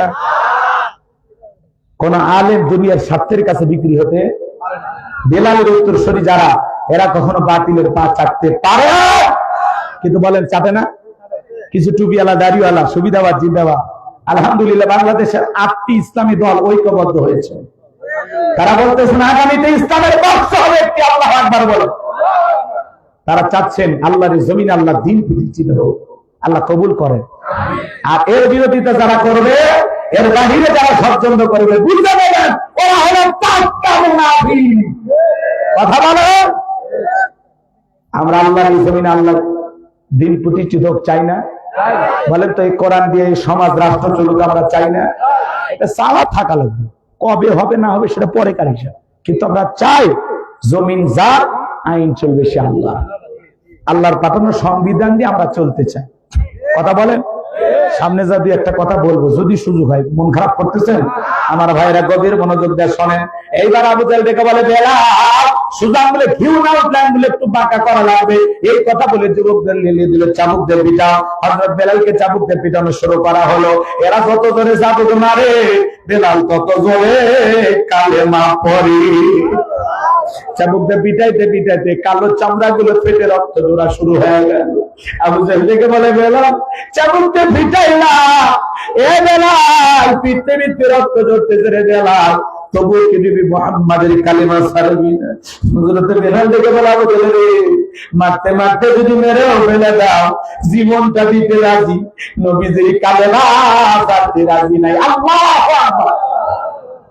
এইবার আবু জাহেল ডেকে বলে এই যুবকের দল বেলালের পায়ে রশি লাগাও, উঠের পায়ের সঙ্গে বাঁধো, আর মরুভূমির উত্তপ্ত গরম বালিতে শেষরায় শেষরিনা ঘোরাবো। তাই করা হলো বাজা। হযরতে বেলালের পায়ের রশি লাগাইয়া উটের পায়ের সঙ্গে বাইধা আরবের উত্তপ্ত গরম বালিতে ছেঁচড়ে ঘোরা হলো। আরবের বালিগুলো এত গরম, চাল দিলে মুড়ি হয়ে যায়, এত উত্তপ্ত ফুটান্ত গরম বালি। শুধু কি তাই বাজা, বাবলা গাছের কাঁটাগুলো জিব্বার ভিতরে পেরে গের মতো মারা হলো। ইসলামের প্রথম মুয়াজ্জিন বেলাল, কতটা নির্যাতন জুলুম চলতেছে তার উপরে বাজার। এইবার বিকেল বেলা বুঝেল নিয়ে এসে বলে, বেলাল রে, চাবুক দিয়ে পিটাইলাম, পাই রশি লাগাইয়া নিয়ে ঘুরলাম। এ বেলাল, এত নির্যাতন জুলুম তোর উপরে করা হলো, তবু কি নবী মুহাম্মদ সাল্লাল্লাহু আলাইহি সাল্লামের কালেমা ছাড়বি না? হযরত বেলাল দেখে বলে, বুঝলে রে, মারতে মারতে যদি মেরেও ফেলে দাও, বেলাল নিঃশ্বাস থাকবে যতদিন, বেলাল ইসলামের পথে টিকে থাকবে ততদিন। আরে কি বলেন না? এবার আবুজেল দেখে বলে, যুবকের দাও, বড় একটা পাথর নিয়ে এসে বেলালের বুকের উপরে চাপায়া দাও। বিশাল বড় একটা পাথর নিয়ে এসে বেলালের বুকের উপরে চাপায়া দেওয়া হলো। আবুজেল মনে করলো পাথরে চাপা লাগাতে বেলাল মারা যাবে, এই কথা ভেবে কাফেররা চলে গেল। হাত বাঁধা, পা বাঁধা, বুকের উপরে বিশাল বড় একটা পাথর, রক্তাক্ত জিহ্বাকে নিয়ে তবুও বেলাল জিকির করতেছে।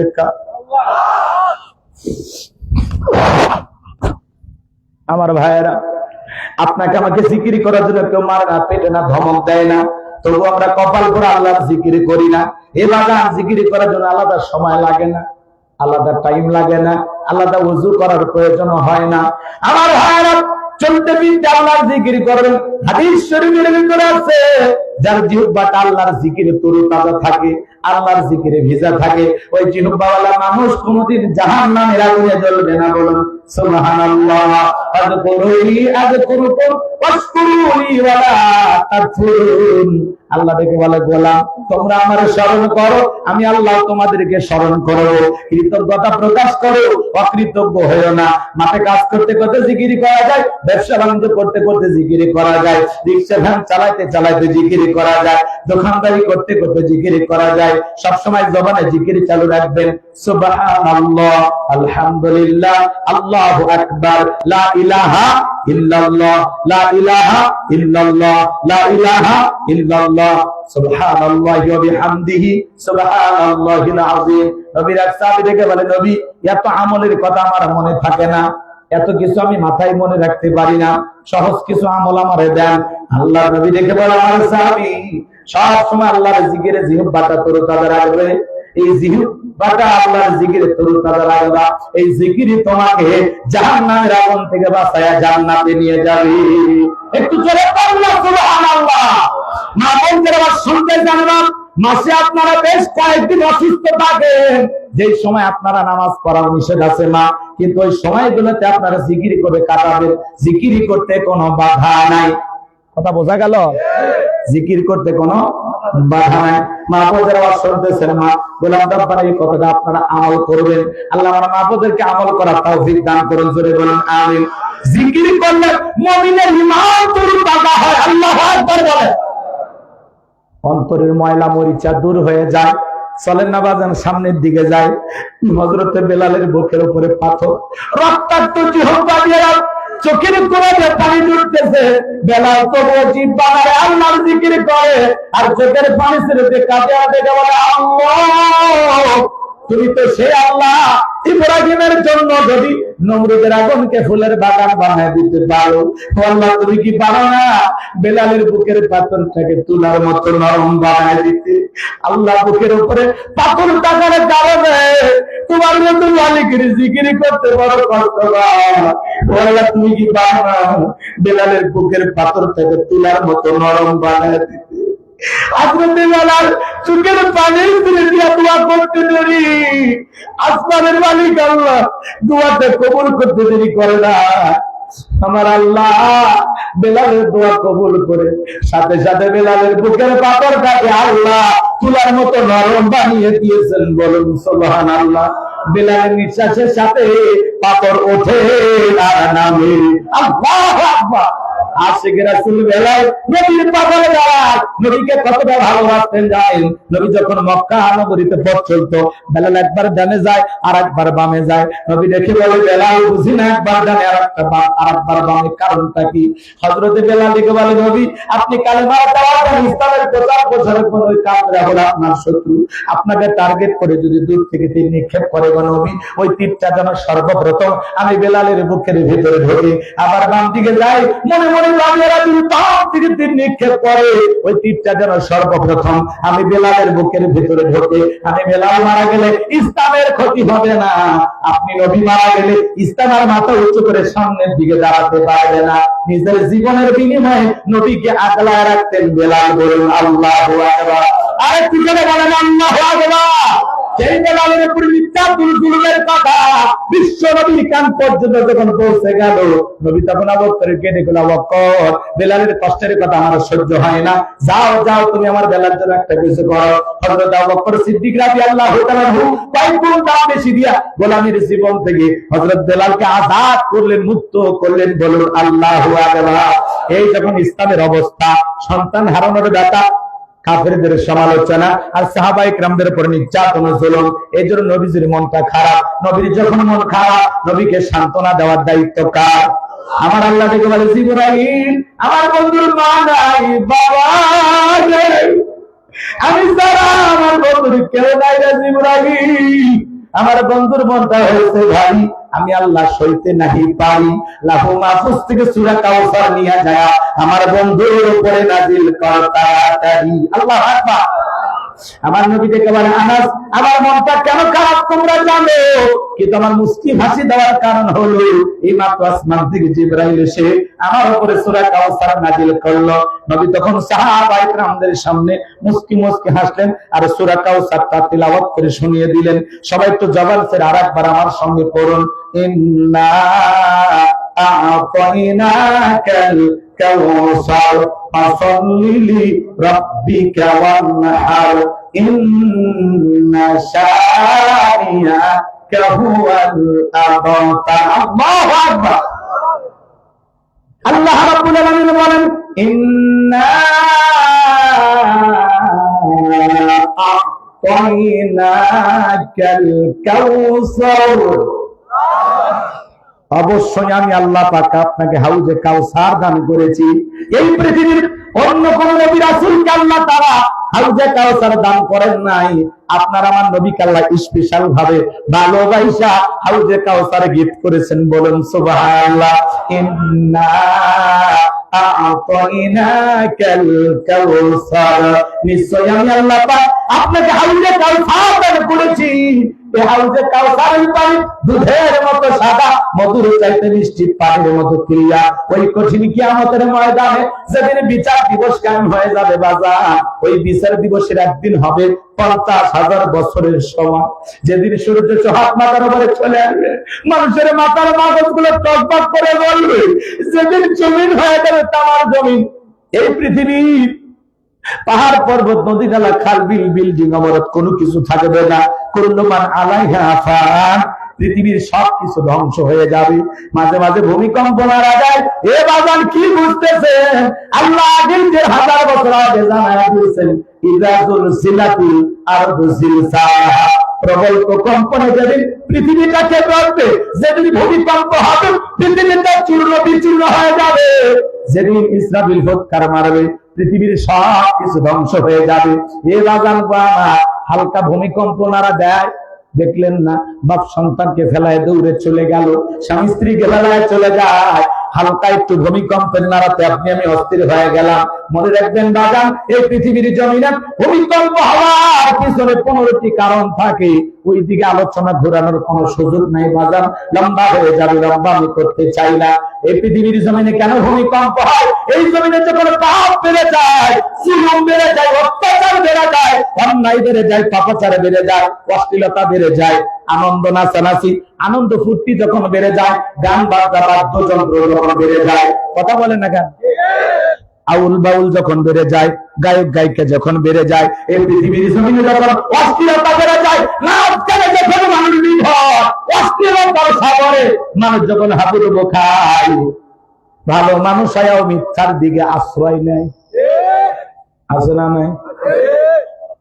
বন্ধুকে কাছে টানে, বাবাকে দূরে ফেলে দেয়, বইয়ের পূজা করে, গোলামি করে, আর মাকে মানতে পারে না।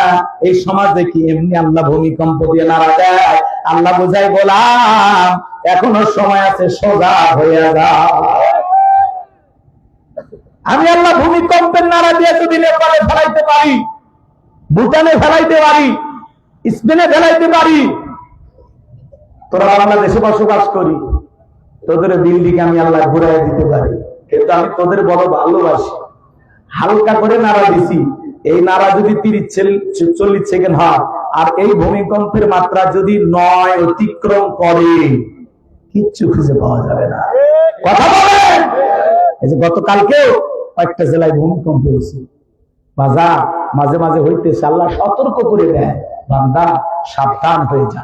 কোন একদিন ঘুমাবেন, সেদিন ভূমিকম্প হয়ে যাবে।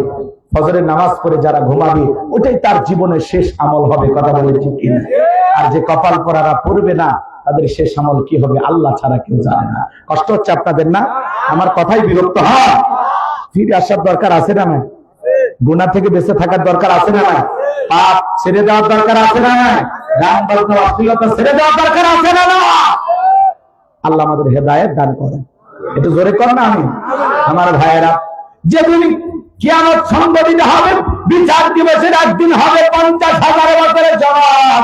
যেদিন বেঈমানদের জীবন বানাতি পর্যন্ত চলে আসবে, যেদিন আল্লাহর আরশের ছায়া ছাড়া আর কোন ছায়া দেখবে না, ওই কঠিন কিয়ামতের ময়দানে ভাই ভাইকে দেখে পালিয়ে যাবে। ইয়াউমা ইয়াফিরুল মারউ মিন আখি ওয়া উম্মিহি ওয়া আবি ওয়া সাহিবাতিহি ওয়া বানি। সেদিন ভাই ভাইকে দেখে পালিয়ে যাবে, মাতা পিতা সন্তানকে দেখে পালিয়ে যাবে, স্ত্রী স্বামীকে দেখে পালিয়ে যাবে। কেউ কারো উপকারে আসবে না। ওই দিনে আল্লাহর আরশের ছায়া ছাড়া আর কোনো ছায়া থাকবে না। মানুষ পানি পানি বলে চিৎকার মারবে, আর দলে দলে মানুষ বিশ্ব নবীর দিকে রওনা করবেন। আর নবী যে হাউজে কাউসারের পেয়ালা নিয়ে দাঁড়িয়ে আছেন, কিছু মানুষের চোখের সামনে আল্লাহ তাআলা পর্দার আবরণ তৈরি করে দিবেন। আমার আল্লাহ দেখে বলে, আমার আল্লাহ তাআলার পয়গম্বর মুহাম্মদ রাসূলুল্লাহ সাল্লাল্লাহু আলাইহি সাল্লাম যখন সংখ্যায় কম দেখবেন, তখন আল্লাহকে ডেকে বলবেন, আল্লাহ আমি আমার অনেক উম্মতকে দেখতে পাইলাম, কেন জানি সংখ্যাটা কমে গেল, বুঝতে পারলাম না। আমার আল্লাহ তখন ডেকে বলে, বন্ধু পাইকারি দরে সবাইকে আপনি হাউজে কাউসারের পানি পান করাইতে পারবেন না। দুনিয়ার জীবনে 2টি অপরাধ করেছিল যারা, আজকে কিয়ামতের ময়দানে আপনার হাতে হাউজে কাউসারের পানি পাবে না তারা। যারা বলেন কয়টি অপরাধ? 2টা আঙ্গুল তুলে বলেন তো বাজান, কয়টা অপরাধ? একটু জানার দরকার আছে না নাই? কয়েকটা মিনিটের মধ্যে আলোচনা ফিনিশিং দেবো বাজান, গোসায় নিয়ে আসছি।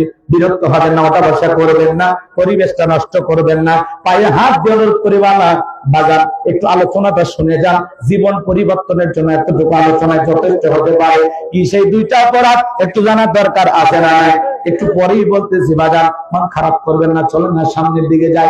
নবীজি হাউজে কাউসারের পেয়ালা নিয়ে দাঁড়িয়ে আছে, নবীজিকে কিয়ামতের ময়দানে দেখবেন, আর নবীজির হাতে হাউজে কাউসারের পানি পান করবেন।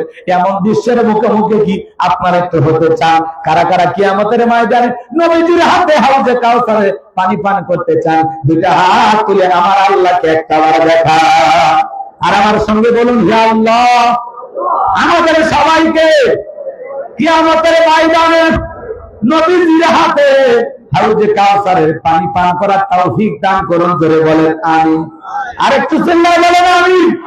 আরেকবার জোরে বলেন আমিন। আপনারা আমার ভাইরা, হাউজে কাউসারের পেয়ালা নিয়ে রাসূল দাঁড়িয়ে আছেন, নবীজিকে দেখবেন আর নবীজির হাতে হাউজে কাউসারের পানি পান করবেন। সুবহানাল্লাহ। তো পানি চাইলে কি পাওয়া যাবে? আমি আপনাদের এলাকা আসলাম, একটা ছেলের হাতে কিছু চকলেট দিলাম, দিয়ে বললাম, ভাতিজা তুমি আমার জন্য এক বোতল পানি নিয়ে আসো। ওই ছেলেটা চকলেটটাই মারছে দৌড়, মাঝখানে আছাড় খাইয়ে পড়ে গেছে, হাঁটু ছিলে গেছে, রক্ত বের হয়েছে। এরপরে বদনা ভুলে পানি নিয়ে আমার সামনে হাজির। আমি তখন বললাম, ভাতিজা এই পানি টানতে গিয়ে তোমার কষ্ট হয়েছে, মাঝখানে আছাড় খাইয়ে পড়ে গেছে, হাঁটু ছিলে গেছে, রক্ত বের হয়েছে, ব্যথা মনে পাইছো। ওই ছেলেটার হাতে চকলেট থাকার কারণে বলতেছে, আমি এরকম কত পরে যাই, আমার কিছুই হয় না। ওই চকলেটের খুশির কারণে ব্যথাকে ব্যথা মনে হচ্ছে না। কিয়ামতের ময়দানে নবীজির হাতে এক পেলা হাউজের কাউসারের পানি তকদিরে নসিবে ভাগ্যে যদি জুটে যায়, রাসূলের হাতে এক পেলা হাউজের কাউসারের পানি। চাচা কথা বলা যাবে না, কষ্ট হচ্ছে? নবীজির হাতে হাউজে কাউসারের পানি আর আল্লাহর আরশের নিচে ছায়া ভাগ্যে যদি জুটে যায়, কিয়ামতের কঠিন দিন আপনার কাছে কঠিন মনে হবে না, আল্লাহ সহজ করে দেবেন। আর এই দুই জায়গায় অবস্থান মানে আপনি জান্নাতি, আপনার আর কোনো টেনশনই নাই। নবীজির হাতে এক পেয়ালা হাউজে কাউসারের পানি পান করবেন, জান্নাতে ঢোকা পর্যন্ত আপনারা তৃষ্ণাই লাগবে না, তৃষ্ণাই মিটে যাবে। বলেন সুবহানাল্লাহ। এই তৃষ্ণার ঠেলায় মানুষের জিহ্বা একেবারে নাভি পর্যন্ত ঝুলে আসবে। কিয়ামতের মাঠ যে কত ভয়ঙ্কর হবে এটা আপনারা কেমনি বুঝেন?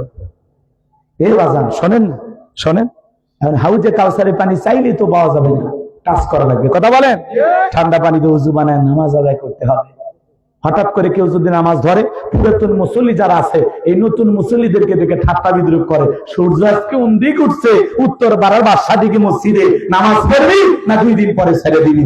এই চাচানিয়া, আপনি তো দাওয়াত দিয়ে 5 জনকে মসজিদে আনতে পারেন না, হঠাৎ করে একটা লোক নামাজ ধরেছে, কেন সমালোচনা করেন, কেন ঠাট্টা বিদ্রুপ করেন, কেন হাসি তামাশা করেন?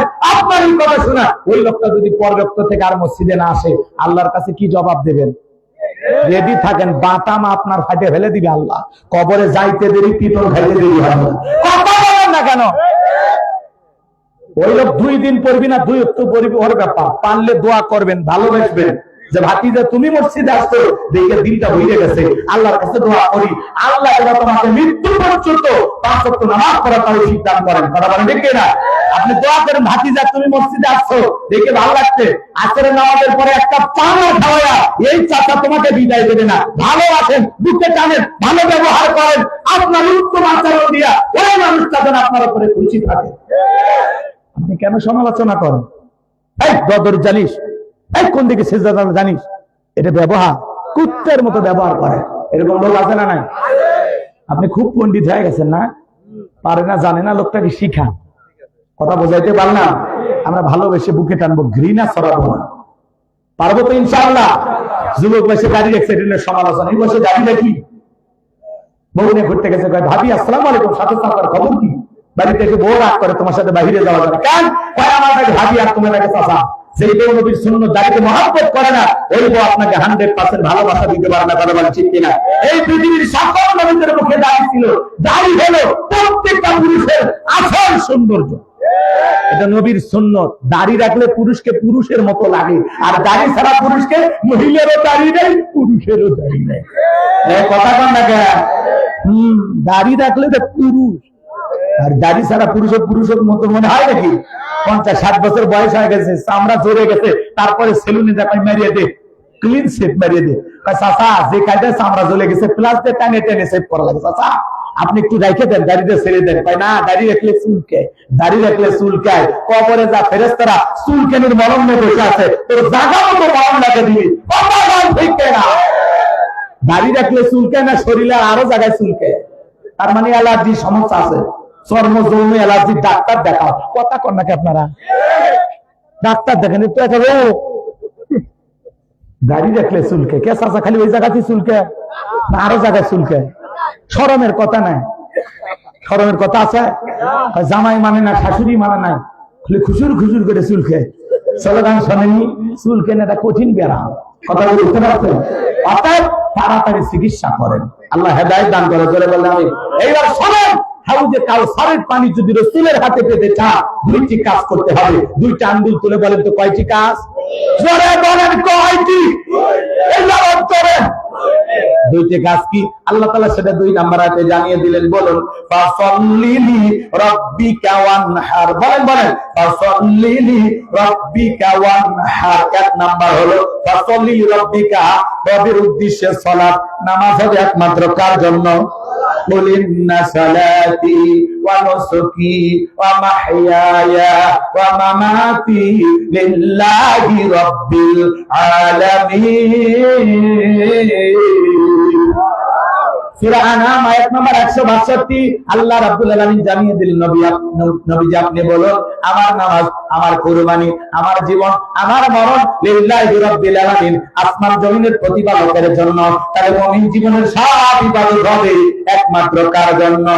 আমার জীবন, আমার মরণ, আমার বন্দেগী কবুল করো ইয়া ইলাহি, আমার জিন্দেগি, আমার জীবন, আমার মরণ, আমার বন্দেগী। মারহাবা।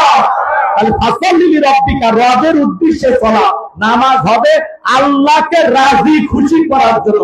নামাজ নামাজের মতো হবে। আল্লাহ বলেন ফালিয়াবুদু রাব্ব হাযাল বাইত আল্লাযী আত'আমাহুম মিন জু' ওয়া আমানাহুম মিন খাউফ। আল্লাহ তাআলা বলেন এই ঘরের মালিকের ইবাদত করো। ইবাদত যদি ইবাদতের মতো হয়, বান্দা নামাজ যদি নামাজের মতো আদায় করতে পারো, জীবনের পাঁচওয়াক্ত সালাতে মাথা নত করে আমি আল্লাহকে সিজদা দেব, তোমার নামাজ যদি নামাজের মতো হয়, আমি আল্লাহ দুইটা জিনিস তোমাদেরকে দেব। এক নাম্বার, বান্দা নিজেকে টেনশন করা লাগবে না। যে বান্দা পাঁচওয়াক্ত সালাতে মাথা নত করে আমি আল্লাহর কুদরতি কদমে সিজদা দিই, ওই বান্দার জন্য আমি আল্লাহ নিজেকে ব্যবস্থা করে দেব। আপনাদের এলাকায় একটা প্রাণী বের হয় রাত 5টা ঘন্টার পরে ওর নাম হলো শিয়াল পণ্ডিত। ওর নামে ঘাটাইলে কি মুরগির হোটেল আছে, ব্যাংকের অ্যাকাউন্টে টাকা না জমানো আছে, তাহলে ওই শিয়ালদারে খাওয়াই কে? পাখি সকালবেলা খালি পেটে নিচ থেকে বের হয়ে যায়, সন্ধ্যাবেলায় পাখির পেটটা ভরে বাসায় ফেরত আসার ব্যবস্থা করে কি? আল্লাহ যদি একটা শিয়ালকে খাওয়ায়, পাখিকে খাওয়ায়, আমরা হলাম আশরাফুল মাখলুকাত, সৃষ্টির সেরা। কুনতুম খায়রা উম্মাতিন উখরিজাত লিন-নাস। আল্লাহ বলেন তোমাদেরকে উত্তম জাতি বানাইলাম, মর্যাদার আসনে বসাইলাম। আল্লাহকে আমাদেরকে না খাওয়ায় মারবে? রিজিক দেওয়ার একমাত্র মালিক কে?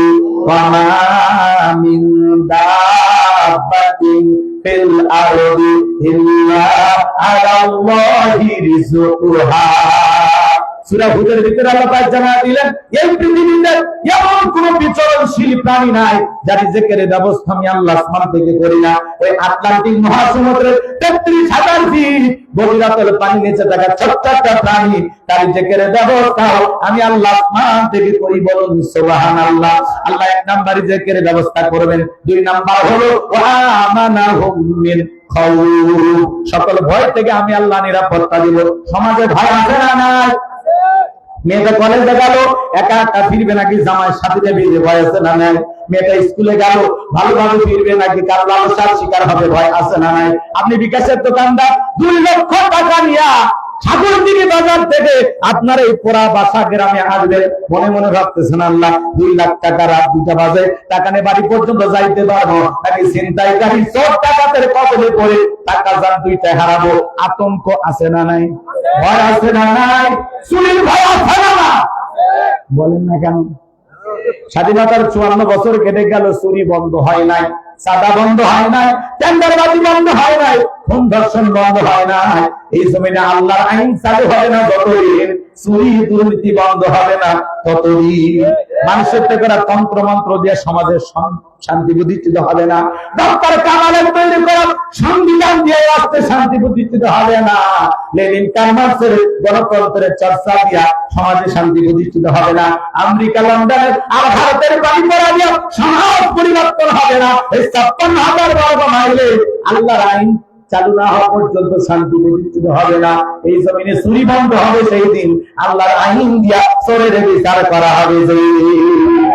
আজ থেকে 1,500 বছর আগে আল্লাহ আইন দিয়েছেন ওয়াসারিকু ওয়াসারিকাতু ফাকতু আইদিয়াহুমা জাযাআম বিমা কাসাবা নাকালাম মিনাল্লাহ। সূরা মায়দার 38 নম্বর আয়াতে আল্লাহ আইন দিয়েছেন চোর পুরুষ হোক আর নারী হোক, আল্লাহর বিধান, আল্লাহর ফয়সালা। অপরাধ প্রমাণিত হলে চোরের হাত কেটে দাও। একটা চোরের হাত কেটে সোশ্যাল মিডিয়ার মাধ্যমে ফলাও করে যদি প্রচার করা হয়, এই পুরো প্রচারণের সামনে নিয়েছে প্রকাশ্যে দিবালোকে যদি হাতটা কাটা হয়, আর প্রত্যেকটা স্যাটেলাইট চ্যানেলে এগুলো যদি প্রচার করা হয় 2-3 ঘন্টা পরে পরে যে বাংলার পার্লামেন্টে আইন পাস করা হয়েছে চুরি করলে চোরের হাত কেটে দেওয়া হবে, একটা চোরের হাত কেটে শুধু বিচার করে দেখেন বাংলাদেশের সমস্ত চোরেরা তওবা করে আল্লাহর ওলি হয়ে যাবে। কথা বলেন ঠিক কিনা? ওরা বলবে ভিক্ষা করে খাবো, তাও চুরি করবো না। কিন্তু কে শোনে কার কথা? আজও গেল না মনের ব্যথা। এখন উচিত কথা যদি কই, পিঠের ওপর দিয়া যাবি মই। এ আনন্দে কিছু লোক কিনা খাবে বগুড়ার স্পেশাল দই। যত দোষ নন্দ ঘোষ, সত্যতা বললে দোষ, করলে অন্যায়ের প্রতিবাদ। নামটা হবে তোমার মৌলবাদ, নামটা হবে তোমার জঙ্গিবাদ। পেন্টাগনে হামলা গেল, দোষী খুঁজে নাহি পেল। পেন্টাগনে হামলা গেল, দোষী খুঁজে নাহি পেল। ওসামাকে দিল দোষের অপবাদ। নামটা হবে তোমার মৌলবাদ, নামটা হবে তোমার জঙ্গিবাদ। উচিত কথা কইলে কি জঙ্গি, রাজাকার, মৌলবাদ। এগুলো 16 বছর শুনতে শুনতে মানুষের কান জ্বালা পালা হয়ে গেছে। এগুলো ডায়লগ আর চলে না। রাজাকারের ডায়লগ আর খায় না, মৌলবাদের ডায়লগ খায় না। আগামীতে যদি আমাদেরকে আবারও কেউ ট্যাগ লাগায় মৌলবাদ জঙ্গি রাজাকার বলে, মনে রাখবেন দাদা, এই পৃথিবীর জমিনে যারা আলেমদেরকে লাঞ্ছিত করার ষড়যন্ত্র করে, পুরো পৃথিবীর সামনে আল্লাহ তাদেরকে লাঞ্ছিত করবে। কথা কইলে আপনারা তো চলে কেন? হ্যাঁ, স্বাধীনতার 54 বছর কেটে গেল, এদেশে চুরি বন্ধ হলো না, ধর্ষণ মুক্ত একটা দিন উপহার দিতে পারলেন না। ওই পচা সংবিধান বাদ দেন, আল্লাহ তৈরি করা সংবিধান জমিনে চালু করে। 24 ঘন্টায় চুরি, খুন, ধর্ষণ বন্ধ হবে, হতে বাধ্য। শুনবেন না তো? একবার টেস্ট করে দেখেন দাদা, একবার টেস্ট করে দেখেন। কথা কন না, কিছুদিনের জন্য টেস্ট করে দেখেন। এই দেশের পার্লামেন্টে যদি কোরআন চালু হয়, পুরো দেশটা জান্নাতের টুকরায় পরিণত হবে। গরুর দড়ি ধরে ঘুমান লাগবে না, রিক্সায় তালা মারা লাগবে না। সৌদি আরবে দেখলাম কোটি টাকার স্বর্ণের দোকান ফেলায় চলে যায়, রাত 2টা 1টার দিকে রমণী একা হেঁটে যায়, একা গাড়ি চালায় যাচ্ছে, কেউ ধরে না, কেউ সামনে দাঁড়ায় না। আল্লাহ আকবার বলে। এমন সমাজকে আপনারা চান? আফগানিস্তানে পলিথিনের ব্যাগে টাকা নিয়ে যায়, কেউ বাধা দেয় না, কেউ সামনে দাঁড়ায় না। আর এদেশে কত চুরি, কত দুর্নীতি, কত টেন্ডারবাজি, হ্যাঁ, গরু ছাগল চুরি হয়, গহনাগাটি, টাকা পয়সা, কত ধরনের চুরি, খুন, ধর্ষণ, এত অপরাধ। সমাজে বিচার নাই। কথা বলেন, বিচার আছে? লেখে রাখিব নিরাপদ, দেখাবো আলোর পথ। মুরগি চোর যায় ডাকাতের প্রশিক্ষণ নেবে। মুরগি চোর জেলখানা যায় কি হয়? ডাকাত হয়। জেল খেটে আমার সাহসটা বেড়ে যায়। বলে দেখে আসছি, এইবার খালি পার মার যাব করবো। কথা কন, কথা কন। মার্ডারের প্রশিক্ষণ নিয়ে আসে, বলে এলে মুরগি চুরি হবি না, এখন ডাইরেক্ট ধর্ম, মাল দে, মাল দে, যদি দেয় ভালো, না হলে কাজ করে না, একবারে বসায় দিবে। কথা কন মাজা। সমাজকে সুন্দর করতে হলে লাগবে কার আইন? আল্লাহর আইনে জমিনে চালুক। আপনারা কি চান? একবার হাত তুলে আল্লাহ দেখেন, আল্লাহ দেখেন তোমার গোলামেরা তোমার আইন চায়, আল্লাহ তুমি কবুল করো। আল্লাহ কি আমাদের ময়দানে আমাদেরকে অপরাধী বানায় না। আল্লাহ তুমি আমাদের কবুল করে নাও। আল্লাহ আমাদের কবুল করে নাও। আপনার আমার ভাইয়েরা, ওরা কেন আল্লাহর আইন চালু করে না? ওদের কথাই আছে সরিষাই ভূত। নেতারা আল্লাহর আইন কেন চালু করে না? কারণ ওই জানি এই হাত দিয়ে যে পরিমাণে দুর্নীতি করে দেশের টাকা বিদেশে পাচার করেছি, এই দেশের রিজার্ভ যেভাবে শূন্য করছি, দুর্নীতি করছি, বাপরে বাপ, প্রথম হাত তো নেতার দা কাটা যাবে, পানি উপর থেকে নিচে গড়ায়, দুর্নীতি উপর থেকে শুরু হয়। কথা বলার ঠিক না? এই জন্য ওরা আল্লাহর আইন চাইবে না। আমি কি কথা বুঝাইতে পারলাম? আমার ভারত আল্লাহ রাব্বুল আলামিন বলেন, ফাসাল্লি লিরাব্বিকা ওয়ানহার। এক নাম্বার হলো রবের উদ্দেশ্যে সালাত, আল্লাহ তাআলাকে রাজি খুশি করার জন্য। এবাদত শুধু মসজিদ সুন্দর হলে হবে না, ওই মসজিদে যারা নামাজ আদায় করবে তাদের অন্তরটাও সুন্দর হওয়ার দরকার আছে না নাই? এই পৃথিবীর জমিনে আমরা সবাই আল্লাহর গোলাম, আর এই গোলামীর সবচাইতে সুন্দর বহির প্রকাশ হলো নামাজের মাধ্যমে। মাথাটা নত করে আল্লাহকে সিজদা দেওয়ার মাধ্যমে হলো গোলামীর শ্রেষ্ঠ বহির প্রকাশ। আপনি যে গোলাম, তার শ্রেষ্ঠ বহির প্রকাশ বের হয় কোন দিক দিয়া? সিজদার মাধ্যমে, নামাজের মাধ্যমে। যত বেশি মাথা নত করবেন, পুরো পৃথিবীর সামনে আল্লাহ তত মর্যাদা বাড়াবে। তত সম্মান বাড়াবে। সুবহানাল্লাহ। তাহলে 5 ওয়াক্ত সালাত আল্লাহকে রাজি খুশি করার জন্য কারা কারা করবেন একটু হাত তুলে দেখেন। আল্লাহ আমাদেরকে 5 ওয়াক্ত নামাজি বানায় দেন, যারা বলেন আমিন। তাহলে 1 নাম্বার রাসূলের হাতে হাউজে কাউসারের পানি পান করতে গেলে 1 নাম্বার 5 ওয়াক্ত সালাত আদায় করা লাগবে। এটা রবের বাধ্যতামূলক আদায়। হাত নামান। খালি 7 দিন পরে পরে জুমার নামাজ পড়বে যারা, লাইফ সাপোর্টে বেঁচে থাকা মুসলমান তারা, এই না ফরমান শুধু 2 রাকাত পড়লি, আসর মাগরিব বেশা ফজর কেন পড়িস না?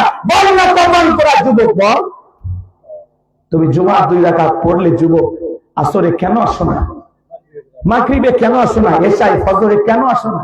কিসে তোমাকে বাধা দিল? কে তোমাকে ধোঁকা দিল? তুমি জুমার 2 রাকাত পড়ে নিজেকে পাক্কা ইমানদার দাবি করো। মনে করো আমিও 7 দিনের মুসলমান, 7 দিন পরে পরে জুমার নামাজ পড়ি, একেবারে কি খারাপ মানুষ হুজুর?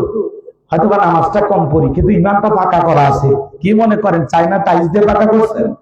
বদমাইশি বাদ দেন, ভালো হয়ে যান। যার ইমান না, এদিকে যার নামাজ নাই তার ইমান নাই। কথা কয় না কেন? বাইনানা আবদি ওয়া বাইনাল কুফরি তারিকুস সালাহ।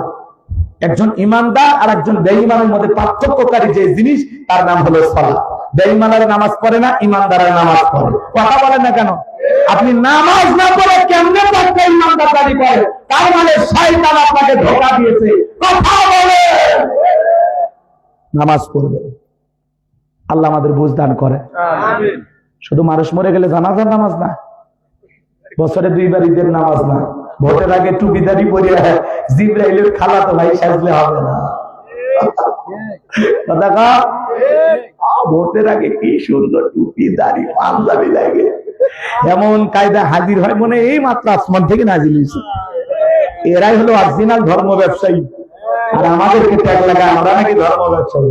সেই ছোটবেলা থেকেই টুপি পরি, যুবক হওয়ার পরে দাড়ি রাখছি। কথা কই কাটি না তো, লেবাস তো পাল্টাই না, একই রকম। কথা এই জন্য আমাদেরকে ধর্ম ব্যবসায়ী বলবেন না। নির্বাচনের আগে মাথায় টুপি আর ভোট চাওয়ার আগে জনগণের সামনে পড়া টুপি, এগুলো হলো ধর্ম ব্যবসায়ীর লক্ষণ। কথা আর এদেশের মানুষ তাদের মাথায় টুপি দেখলে হাসে, টুপি দেখলে হাসে, এই টুপির মধ্যে শয়তান। কথা কন নাকি আপনারা? আর ওদের পিছনে কিছু মানুষ স্লোগান দেয়, আগল পাগল মানুষ আছে না, স্লোগান দেয়। বলতে পারে চরিত্র ফুলের মতো পবিত্র, নামাজ পড়া কক্ত, টাকা খাই 5 ওয়াক্ত, ঘুম ছুটিতে পাকা ভক্ত, শয়তানের 1 নম্বর ভক্ত, হুজুর যেন খুবই শক্ত, শিশে খাই গরিবের রক্ত। পোস্টার লেখা আছে গরিবের বন্ধু, ভোটকে দেখেন গরিবের 5 নম্বর শত্রু। একটা বয়স্ক ভাতার কাঠ নিবে গেলেও 2-1000 খায়। কথা বলেন। পোস্টারের নিচে লেখা আছে সেবা করার সুযোগ দিন। এর অর্থ আপনারা না বুঝলেও আমি নতুন করে অর্থ আবিষ্কার করছি। আসলে ওই জায়গায় কেটে লেখা লাগবে বড় লোক হওয়ার সুযোগ দিন, দুর্নীতি করার সুযোগ দিন, দেশের টাকা বিদেশে পাচার করার সুযোগ দিন। এই সমাজে যতদিন পর্যন্ত মসজিদের ইমামকে নেতা না বানাইতে পারবেন ততদিন পর্যন্ত সমাজের উন্নতি হবে না। যতদিন আপনাদের মাদ্রাসার মহাকামী, আপনাদের মাদ্রাসার হুজুর, আপনাদের এলাকার সবচাইতে সুনামধন্য আলেমদেরকে চেয়ারম্যান মেম্বার এমপি মন্ত্রী না বানাবেন ততদিন পর্যন্ত সব নেতা বাংলাদেশে যাওয়া চায় না। আলেমদের কাছেই কেবলমাত্র দেশটা নিরাপদ। আর দেশের আলেমেরা হলো সবচাইতে বড় দেশপ্রেমী। কোন আলেমের বিদেশে বাড়ি নাই, কোন আলেম বিদেশে টাকা জমায় নাই। কথা বল নাকি আপনারা? আওয়াজ করবো না, দোয়া করে দিন। রাস্তাঘাটের অবস্থা খারাপ, তাহলে ওয়ানহার মানে কুরবানি করা। কি করা? কথা বল, কি করা? ওয়ানহার মানে কুরবানি করা। নিজের আমিত্ব কি কুরবানি করা, অহংকার দিয়ে কুরবানি করা, নিজের ভিতরে থাকা পশুসুলভ আচরণকে কুরবানি করা, সম্পদকে কুরবানি করা, জানমালকে কুরবানি করা, সময়কে কুরবানি করা, শহীদ আবু সাঈদ আল-মুহতার মতো দেশের জন্য কুরবানি হওয়া। কুরবানি যারা দেবেন 3টা জিনিস খেয়াল রাখবেন। কুরবানির ওয়াজ আপনাদের মসজিদের হুজুর করি, শোনেন। 1 নাম্বার নিয়ম সহি কুরবানি আল্লাহর জন্য। কার জন্য? আল্লাহর জন্য। অনেকে কুরবানি দেওয়ার পর ছেলে মেয়ে মানুষের বস্তুর দিকে তাকাতে থাকবে না, কুরবানি দেওয়া লাগবে কিস্তি তুলে হলেও, আছে না? ওই নতুন মেয়ের বিয়ে দিচ্ছে, জামাই বাড়িতে বস্তু না পারলে মান সম্মান থাকবে না, অত সুদের উপর টাকা নিয়ে হলেও হবে না বাজান। আগে এগুলো নিয়ত করছেন কে? যার উপরে আছে সম্পদ, টাকা আছে, যার উপরে কুরবানি ওয়াজিব সেই তো দেবে। আপনার নাই, সুদের উপরে ঋণ করে কে দিবে? কোন হুজুর, কোন মুফতি? তা আপনি নিজের উপরে জোর করে কুরবানি চাপাচ্ছেন কেন? আপনার নাই, দেওয়ার গল্পই না, চুপ করে থাকেন চাচা।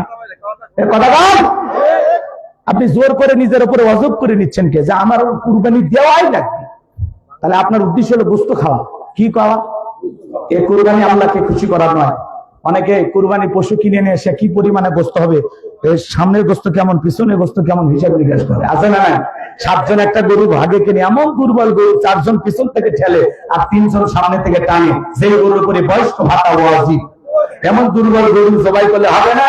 আল্লাহ বলেন তাসুরুন নাযিরিন, আল্লাহ তাআলা বলেন তাসুরুন নাযিরিন, চমৎকার হুষ্টপুষ্ট দেখতে সুন্দর একটা গাভী জবাই করা লাগবে। এরকম দুর্বল গাভী জবাই করা যাবে না। এমন গরু জবাই করে কুরবানি স্থান পর্যন্ত হাঁটতে দেওয়ার শক্তি নেই, কোলে করে নিয়ে যায়, শান করে নিয়ে যায়। দেখেন নি ভাই, হুজুর বলছে যে ভাই এই দুর্বল গরু জবাই করেন, করতে না হুজুর যখন তখন মরতে পারে, কোনো মতো জব করে দেন, উপরে হাত দেখালে ভিতরে বস্তু সেট করা আছে। এগুলো গরু জবাই করলে আল্লাহর কাছে কুরবানি কবুল হবে না। তাহলে কুরবানি করা মানে কি? খালি নিজে খাওয়া? হ্যাঁ, কুরবানি করা মানে কি জানেন? স্যাক্রিফাইস করা, ত্যাগ করা, বিলিয়ে দেয়া, বর্ধন করা। ভোগের নাম কুরবানি নয়, ত্যাগের নাম হলো কুরবানি। আপনার প্রতিবেশী গোস্ত রান্না করার জন্য মশলা বাইটে, আদা রসুন বাইটে বসে আছে, তার ঘরে 2-4 টুকরে পৌঁছে দেওয়ার নাম হলো কুরবানি। পারবো তো ইনশাআল্লাহ? 2 নাম্বার, সুদের টাকা, ঘুষের টাকা, হারাম উপার্জনের টাকা দিয়ে কুরবানি দিলে হবে না। আল্লাহ পবিত্র, তিনি পবিত্র বস্তুকে ভালোবাসেন। আর 3 নাম্বার, ফাসাল্লি রাব্বিকা ওয়ানহার, আগে নামাজ পড়ো, তারপরে কুরবানি করো। নামাজ যে রবের জন্য, কুরবানি সে রবের জন্য। নামাজির জন্য কুরবানি, বেনামাজির কুরবানি নাই। কথা বল, আপনি বেনামাজি, আপনি কিসের কুরবানি? আপনি পিকনিক খান নিয়ে, আপনার এটা লোক দেখানো কুরবানি, এটা আল্লাহ খুশির জন্য নয়। কথা না, যারা নামাজি হয়ে কুরবানি দিবি এদের কুরবানি কবুল হবে। তাহলে 1 নাম্বার নিউজ সহি, 2 নাম্বার টাকা হালাল, 3 নাম্বার নামাজি হয়ে কুরবানি দেওয়া লাগবে। আপনি 20,000 টাকার একটা ছাগলও যদি দেন, ওই ছাগলের রক্ত জমিনে পড়ার আগে আরশের মালিক আল্লাহর কাছে কবুল হবে। তাহলে কয়টা জায়গা ঠিক রাখা লাগবে? নিয়ত সহি, টাকা হালাল, নামাজি। তাহলে আপনার কুরবানি কবুল হবে। এই 3টাই ভেজাল, আপনার কুরবানি আপনি পিকনিক খান, খান আপনি। আল্লাহ হেদায়েত দান করুন। 3 নাম্বার আয়াতে আল্লাহ বলেন ইন্না শানিয়াকা হুয়াল আবতার। নবী গো, যারা আপনাকে লেসকানের বংশ বলে, আপনি কষ্ট মনের মধ্যে নেবেন না। এই পৃথিবীর জমিনে যারা আপনাকে নিয়ে আজকে সমালোচনা করতেছে, নবী ওরা তো জানে না এই পৃথিবীর জমিনে আপনাকে মহব্বত করা, আপনাকে ভালোবাসা, কোটি কোটি রুহানি সন্তান আমি পাঠাবো যারা আপনার জন্য জীবন দিতে প্রস্তুত থাকবে। বলুন আল্লাহু আকবার।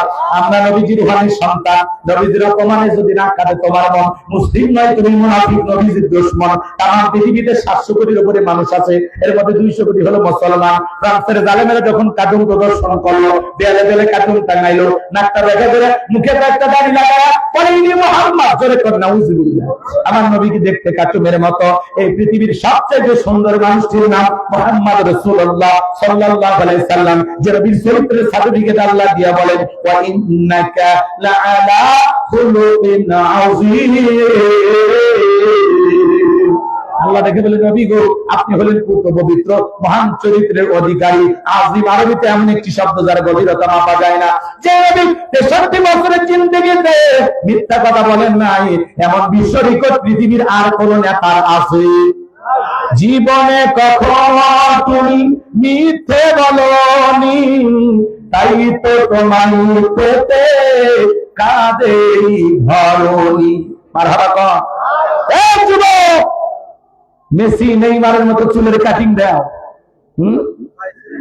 ওদের জার্সি পরে ঘোরো, ওদের পতাকা ধরো। যুবক, ওরা খ্রিস্টান, ওরা জাহান্নামের দিকে যাচ্ছে, তোরেও নিয়ে যাচ্ছে, তোরেও নিয়ে যাচ্ছে। ওদের পিছনে লাইন দিছি, মেসি ভাই জাহান্নামে যেতে চাই, মেসি ভাই জাহান্নামে মিলে মিশে থাকতে চাই। কথা কর। যারা Messi, Neymar, Ronaldo, Argentina, Brazil এদের সামনে হবে, এরা খ্রিস্টান, এরা জাহান্নামের কীট, তোকেও জাহান্নামে যেতে হবে। তোমার আমার মডেল। লাকাদ কানা লাকুম ফি রাসূলিল্লাহি উসওয়াতুন হাসানাহ। আল্লাহ বলেন রাসূলের ভিতরে রয়েছে তোমাদের জন্য উত্তম আদর্শ। চুলের কাটিং হবে মুহাম্মাদের স্টাইলে, কোন মেসি নেইমার শাকিব খানের স্টাইলে না। কথা বলেন কিসের শাকিব খান? কথা কন। শাকিব খান হিরো আলম কাটিং দিলে হবে না, কাটিং দিতে হবে মুহাম্মদ সাল্লাল্লাহু আলাইহি ওয়াসাল্লামের মতো। কথা কন। রাসূল হলেন আমাদের আদর্শ, রাসূল হলেন আমাদের জীবনের বাস্তব মডেল। কথা বলেন ঠিক কিনা? আল্লাহ আমাদের হেদায়েত দান করেন। জোরে বলেন আমিন।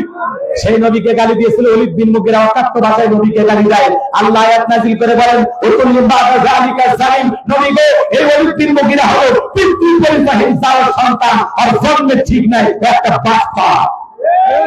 ওলীদ বিন মুগীরা বলে নবী এত বড় কথা, আপনি আমাকে জারের সন্তান বললেন, আপনি থাকেন, আমি ছেলেটা বৈধ না বৈধ আগে জিজ্ঞাসা করে আসি। একটা সন্তান বৈধ না বৈধ জানে কে? ফ্যাক্টরির মালিক, তার মানে তার মা। এইবার ভাইয়েরা আমার তার মায়ের কাছে চলে গেল। ওলীদ বিন মুগীরা যা বলে, মা নবী মুহাম্মদ সাল্লাল্লাহু আলাইহি ওয়াসাল্লাম আমাকে বলেছেন উতুল্লিম বাদা যালিকা জালিম, আমি নাকি পিতৃ পরিচয়হীন যার সন্তান। মনে রাখবেন বাজার, এই ওলীদ বিন মুগীরার মায়ের নাম ছিল ঝর্ণা। যা বলে মা করবি না তাল বাহানা, নবী আমাকে এই কথা বলেছেন, এখন তুমি সত্যটা বলো। ওলীদ বিন মুগীরার মা বলতেছে বাবা যা বল সত্য বলবো, আমার বয়স হয়ে গেছে, আমি মিথ্যা বলতে চাই না। তবে মনে মনে ভাবে এই গোপন তত্ত্ব নবী জানলো কেমনে?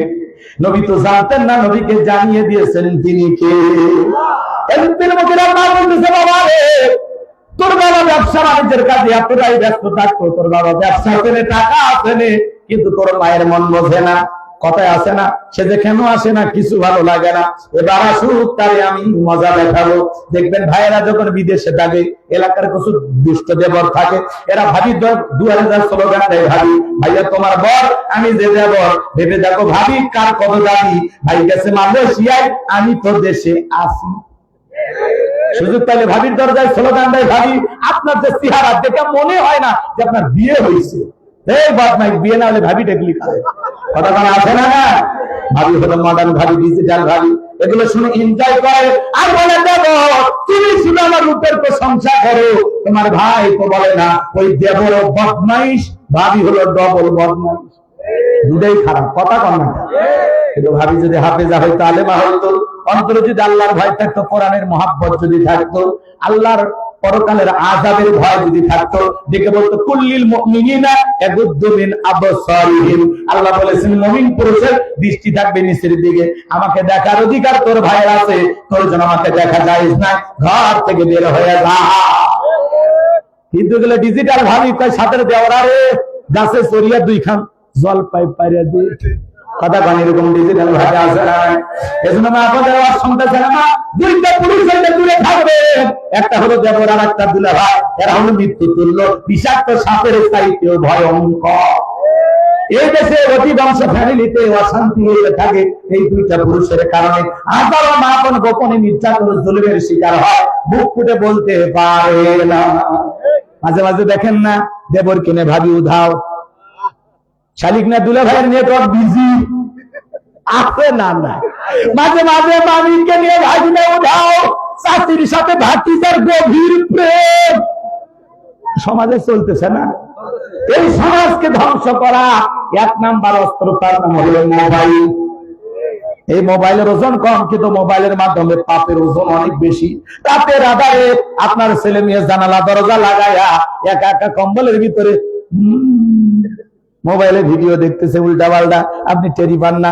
দরজা যখন বলে ভিতরে কি হয়, এগুলো কি শোনা যায়, বাংলাদেশের স্বাধীনতার তখন পড়ার ভান করে, আবার চলে যায়, আবার মোবাইলে সেই ভিডিও। কথা কন, কথা কন। তাহলে মোবাইল দেশটা খাইছে। কথা বলেন। চাচা আমি কি 1 মিনিট বলবো? রাগ করবেন না? মোবাইল আইছে, চিঠি বন্ধ হইয়াছে, দিওয়ানা বানাইছে, পোলা মাইয়ার মনের কথা ভাসে বাতাসে। দেখো পোলা পানের মন বাবা ফেসবুকে এখন মোবাইলে চ্যাটিং কইরা কাটায় সারাক্ষণ। এই মোবাইল পাইয়া দেখো মদনের মাইয়া, এই মোবাইল পাইয়া দেখো রমজানের মাইয়া কি কাণ্ড ঘটাইছে। স্বামী সংসার রাইখা নাকি পালাইয়া গেছে, স্বামী সংসার রাইখা নাকি পালাইয়া গেছে। অবশ্য আপনাদের জেলাত ঘটেনি কথা।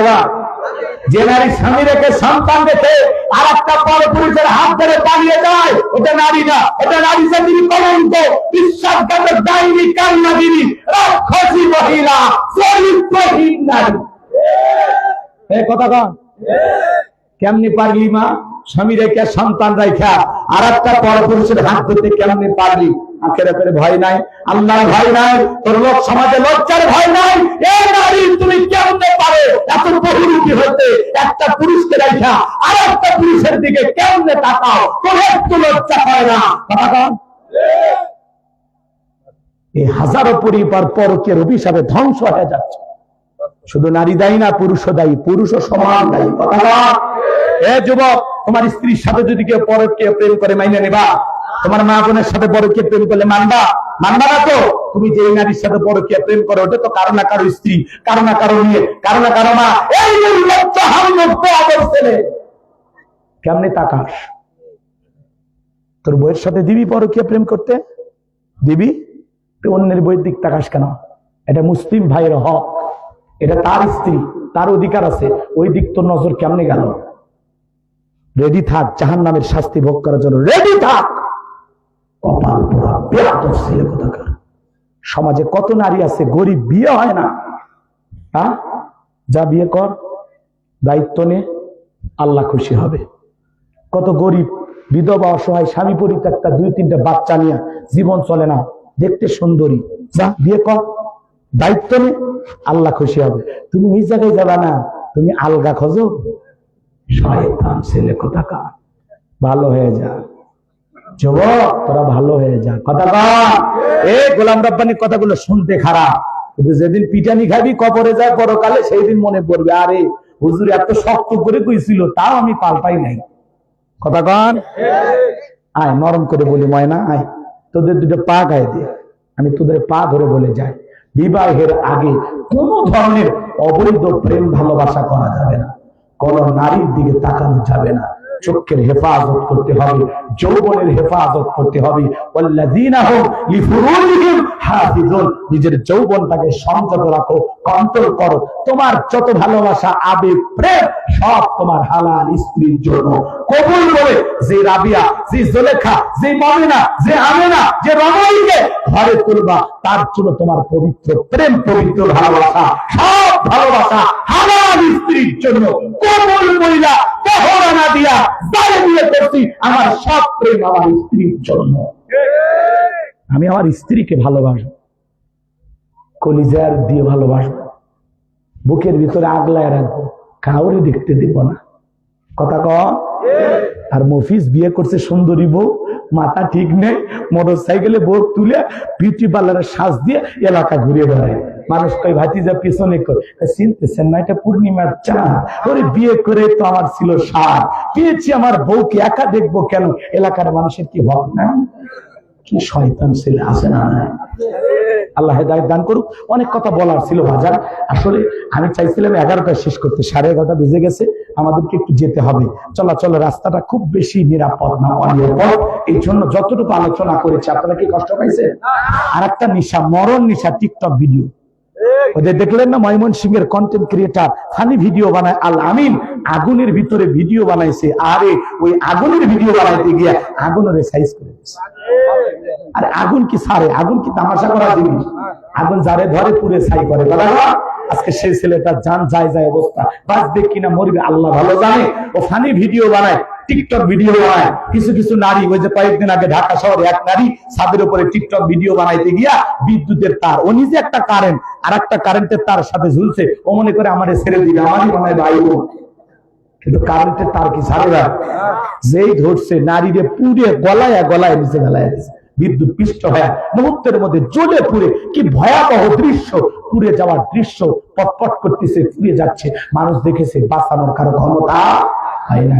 এই জন্য টিকটকের নেশা আমাদের যুব সমাজকে ধ্বংস করে দিল। কথা বলেন, দেশে টিকটক আসিয়া সব গেল আসিয়া, সিদ্দিক সোরা নায়ক হইছে আইডি খুলিয়া, হিরো আলম নায়ক হইছে আইডি খুলিয়া। এই মোবাইলে হাই কি জাদু আছে ভাই, পোলা পান বুঝাছে, পড়ালেখা তুই রাখছে সপ্তম আকাশে। কথা কর, আর পড়াশোনা ভালো লাগে। তাহলে বাজা মনে রাখবেন, ওলীদ বিন মুগীরার মা বলতেছে, বাবা তোর বাবা তো ব্যবসা বাণিজ্য নিয়ে ব্যস্ত, আমার দিকে তাকায় না, সময় নাই তার। এই জন্য বাড়ির আশেপাশে তোর চাচা ঘুরঘুর করতেছিল, তার দিয়ে ভালোবাসা বিনিময় করছিলাম, তার ফলে তোর জন্ম হয়েছে। নবী যে তথ্য দিয়েছে 100% সত্য, তোর বাপ তোকে জন্ম দেয় নাই, দিয়েছে তোর চাচাই। আজ পৃথিবীর জমিনে নবীকে গালি দিবে যা, নবীকে কুরুচিপূর্ণ মন্তব্য করবে যা, মনে রাখবেন ওটা অপরিণত সন্তান আর জন্মের ঠিক না। মাঝে মাঝে এই দেশের কিছু কুলাঙ্গারের জন্ম হয়, যারা আমার নবীকে গালি দেয়, আম্মা যারা সাথে নিয়ে বাজে মন্তব্য করে, যারা আমার নবীকে গালি দেবে, মনে রাখবেন আমাকে গালি দাও মাইনে নেবো, আমার বাপকে গালি দাও মাইনে নেবো, আমার বাপ মাকে গালি দিয়ে আমি মাইনে নেবো। কিন্তু আমার শরীরকে নিয়ে যদি কেউ বাজে মন্তব্য করে, কুরুচিপূর্ণ মন্তব্য করে, আকাত্ত ভাষায় গালি দেওয়া করে, এই রাস্তিক বেঈমানের বুকের উপরে চড়িয়া জিহ্বা টান দিয়েছিলে, কুকুরকে খাওয়া দেবো, নবীর অপমান মেনে নেওয়া হবে না। নবীর জন্য আমার জীবন দিতে প্রস্তুত কারা কারা, হাত তুলে দেখা, হাত তুলে দেখান। লিল্লাহি তাকবীর, লিল্লাহি তাকবীর।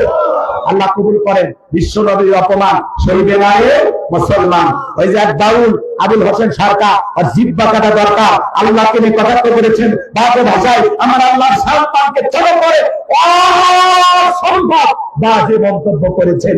আমরা বলতে চাই এই নাস্তিকদেরকে সাইজ করতে হবে। বদমাইশ কই কুল আউযু বিরাব্বিন নাস মালিকিন নাস ইলাহিন নাস, আল্লাহ পাঁচ জায়গা খালি নাসবেরি করছে। নাস মানে কি? নাচানাচি না, নাস মানে কি? কথা বল, নাস মানে কি? মানুষ। আর এই শয়তান কি কয়? নাসবেরি করছে, কোরআনের অপব্যাখ্যা করে। আল্লাহর সমস্ত আউল বাউল এরা দেখেন না টুনটুনি বাজায়। হ্যাঁ, আগে এরকম জারি ছিল, হ্যাঁ ছিল না? হযরত ফাতেমাকে দাওয়াত নাহি দিল, খাবার পুরা চাই হইয়া গেল, আসিল না? এলে জারি শোনে আর মানুষ কয় কিসব ফাতেমার দাওয়াত দিল না, আছে না ভাই?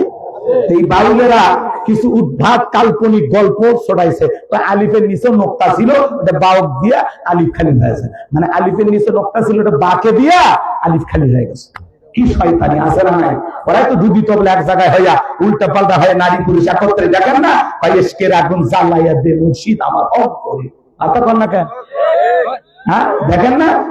প্রেমের বিষে ধরছে গো, আছে না? নারী পুরুষ একত্রে হয়ে আজে বাজে গান গায়, ডুগি তবলা বাজায়, নামাজ রোজা লাগে না, কোরআন হাদিসের ধার ধরে না, ওরা তো উল্টা পাল্টা জগতে চলে যায় আর গান গায়, না বা মদ খায়, দেখেন না?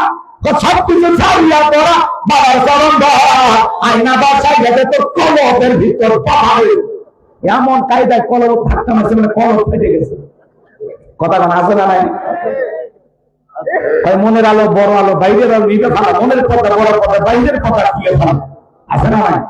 ভান্ডারি লাইন সারা চলে না তোরের দাড়ি, নারী পুরুষ একত্রে হইয়া আজে বাজে গান গায় আর জিকির। আর কিছু কিছু মহিলা আছে, ওরে বাপরে, ওই বাউল শিল্পী মহিলা মাথা খারাপ, তালা খুলে দে বাদশা ভাই, তালা খুলে দে, রহমতের চাবি দিয়া তালা খুলে দে। আচ্ছা, এই পৃথিবীর কোন দোকানে রহমতের চাবি আছে? আছে, কোন জায়গায় আছে? এগুলো ভান্ডারে আছে না? এই আউল বাউলদেরকে বাংলাদেশ থেকে বিদায় করে দিতে হবে। কথা বলে ঠিকেরা, গান গাবি না হারা, কিন্তু আল্লাহরে কেন গালি দিবি? তোর মরণের বিঘা উঠছে। শয়তান গুলো গাঁজা খায়া মাথা লোট হয়ে গেছে, তো আল্লাহর কথা আগা নাই, মাথা নেই। আল্লাহ কখন কি কয় আল্লাহর বলে ঠিক নেই। আচ্ছা, আল্লাহ কি উল্টা পাল্টা কথা কয়? আপনার কি মনে হয় নাকি ওই গাঁজা খাই উল্টা পাল্টা করছে? মানে মেয়াদ উত্তীর্ণ গাঁজা খাইয়া চোখে মনে করেন সরষে ফুল দেখতেছে, গাঁজা খাইয়া নিশার নৌকেতে চড়তেছে, কথা কয় আর উল্টা পাল্টা, বুঝলেন না? গাঁজা খায় তো মোটদারি লাল বানাইছে, রাস্তায় কিন্তু মুখ করে খুঁজে পাবে না, বগলের চুলতে বেরিয়ে হয়েছে, 30 বছর বছর করে না, নাম দিচ্ছে সাধু বাবা, টাকা ছাগলের মতো শরীর থেকে দুর্গন্ধ বের হয়। কথা কয় ঠিক কিনা? এই ভণ্ডদেরকে সাইজ করা লাগবে। এই আউল বাউল যারা আছে এদেরকে পিটায়া সাইজ করবেন। কথা না, গান গাবি হারাম আমরা বলতেছি, মানলি না, ঠিক আছে মানলি না, কিন্তু আল্লাহ রসুলকে গালি দিবি না। তোদের গানের মাধ্যমে যেন আল্লাহ রসুলকে অপমান না করা হয়। অপমান করবি এমন ধরা ধরবো পৃথিবীর কেউ বাঁচাতে পারবে না। কথা দেখবে না। এই জন্য আল্লাহ এই সমস্ত নাস্তিক বেঈমানদের হাত থেকে আমাদের সঠিক বুঝ দান করেন এবং ওদের কাছ থেকে আমরা যেন ফিরে আসতে পারি। আল্লাহ যেন ওদের হেদায়েত দান করেন, হেদায়েত না থাকলে জমিন থেকে ধ্বংস করে দেন। বক্তা শ্রোতা উভয়কে আজকের কথাটা পরে আমল করার তৌফিক দান করেন। ওয়া আখিরি দাওয়ানা আলহামদুলিল্লাহি রাব্বিল আলামিন। আসসালামু আলাইকুম ওয়া রাহমাতুল্লাহি ওয়া বারাকাতুহু।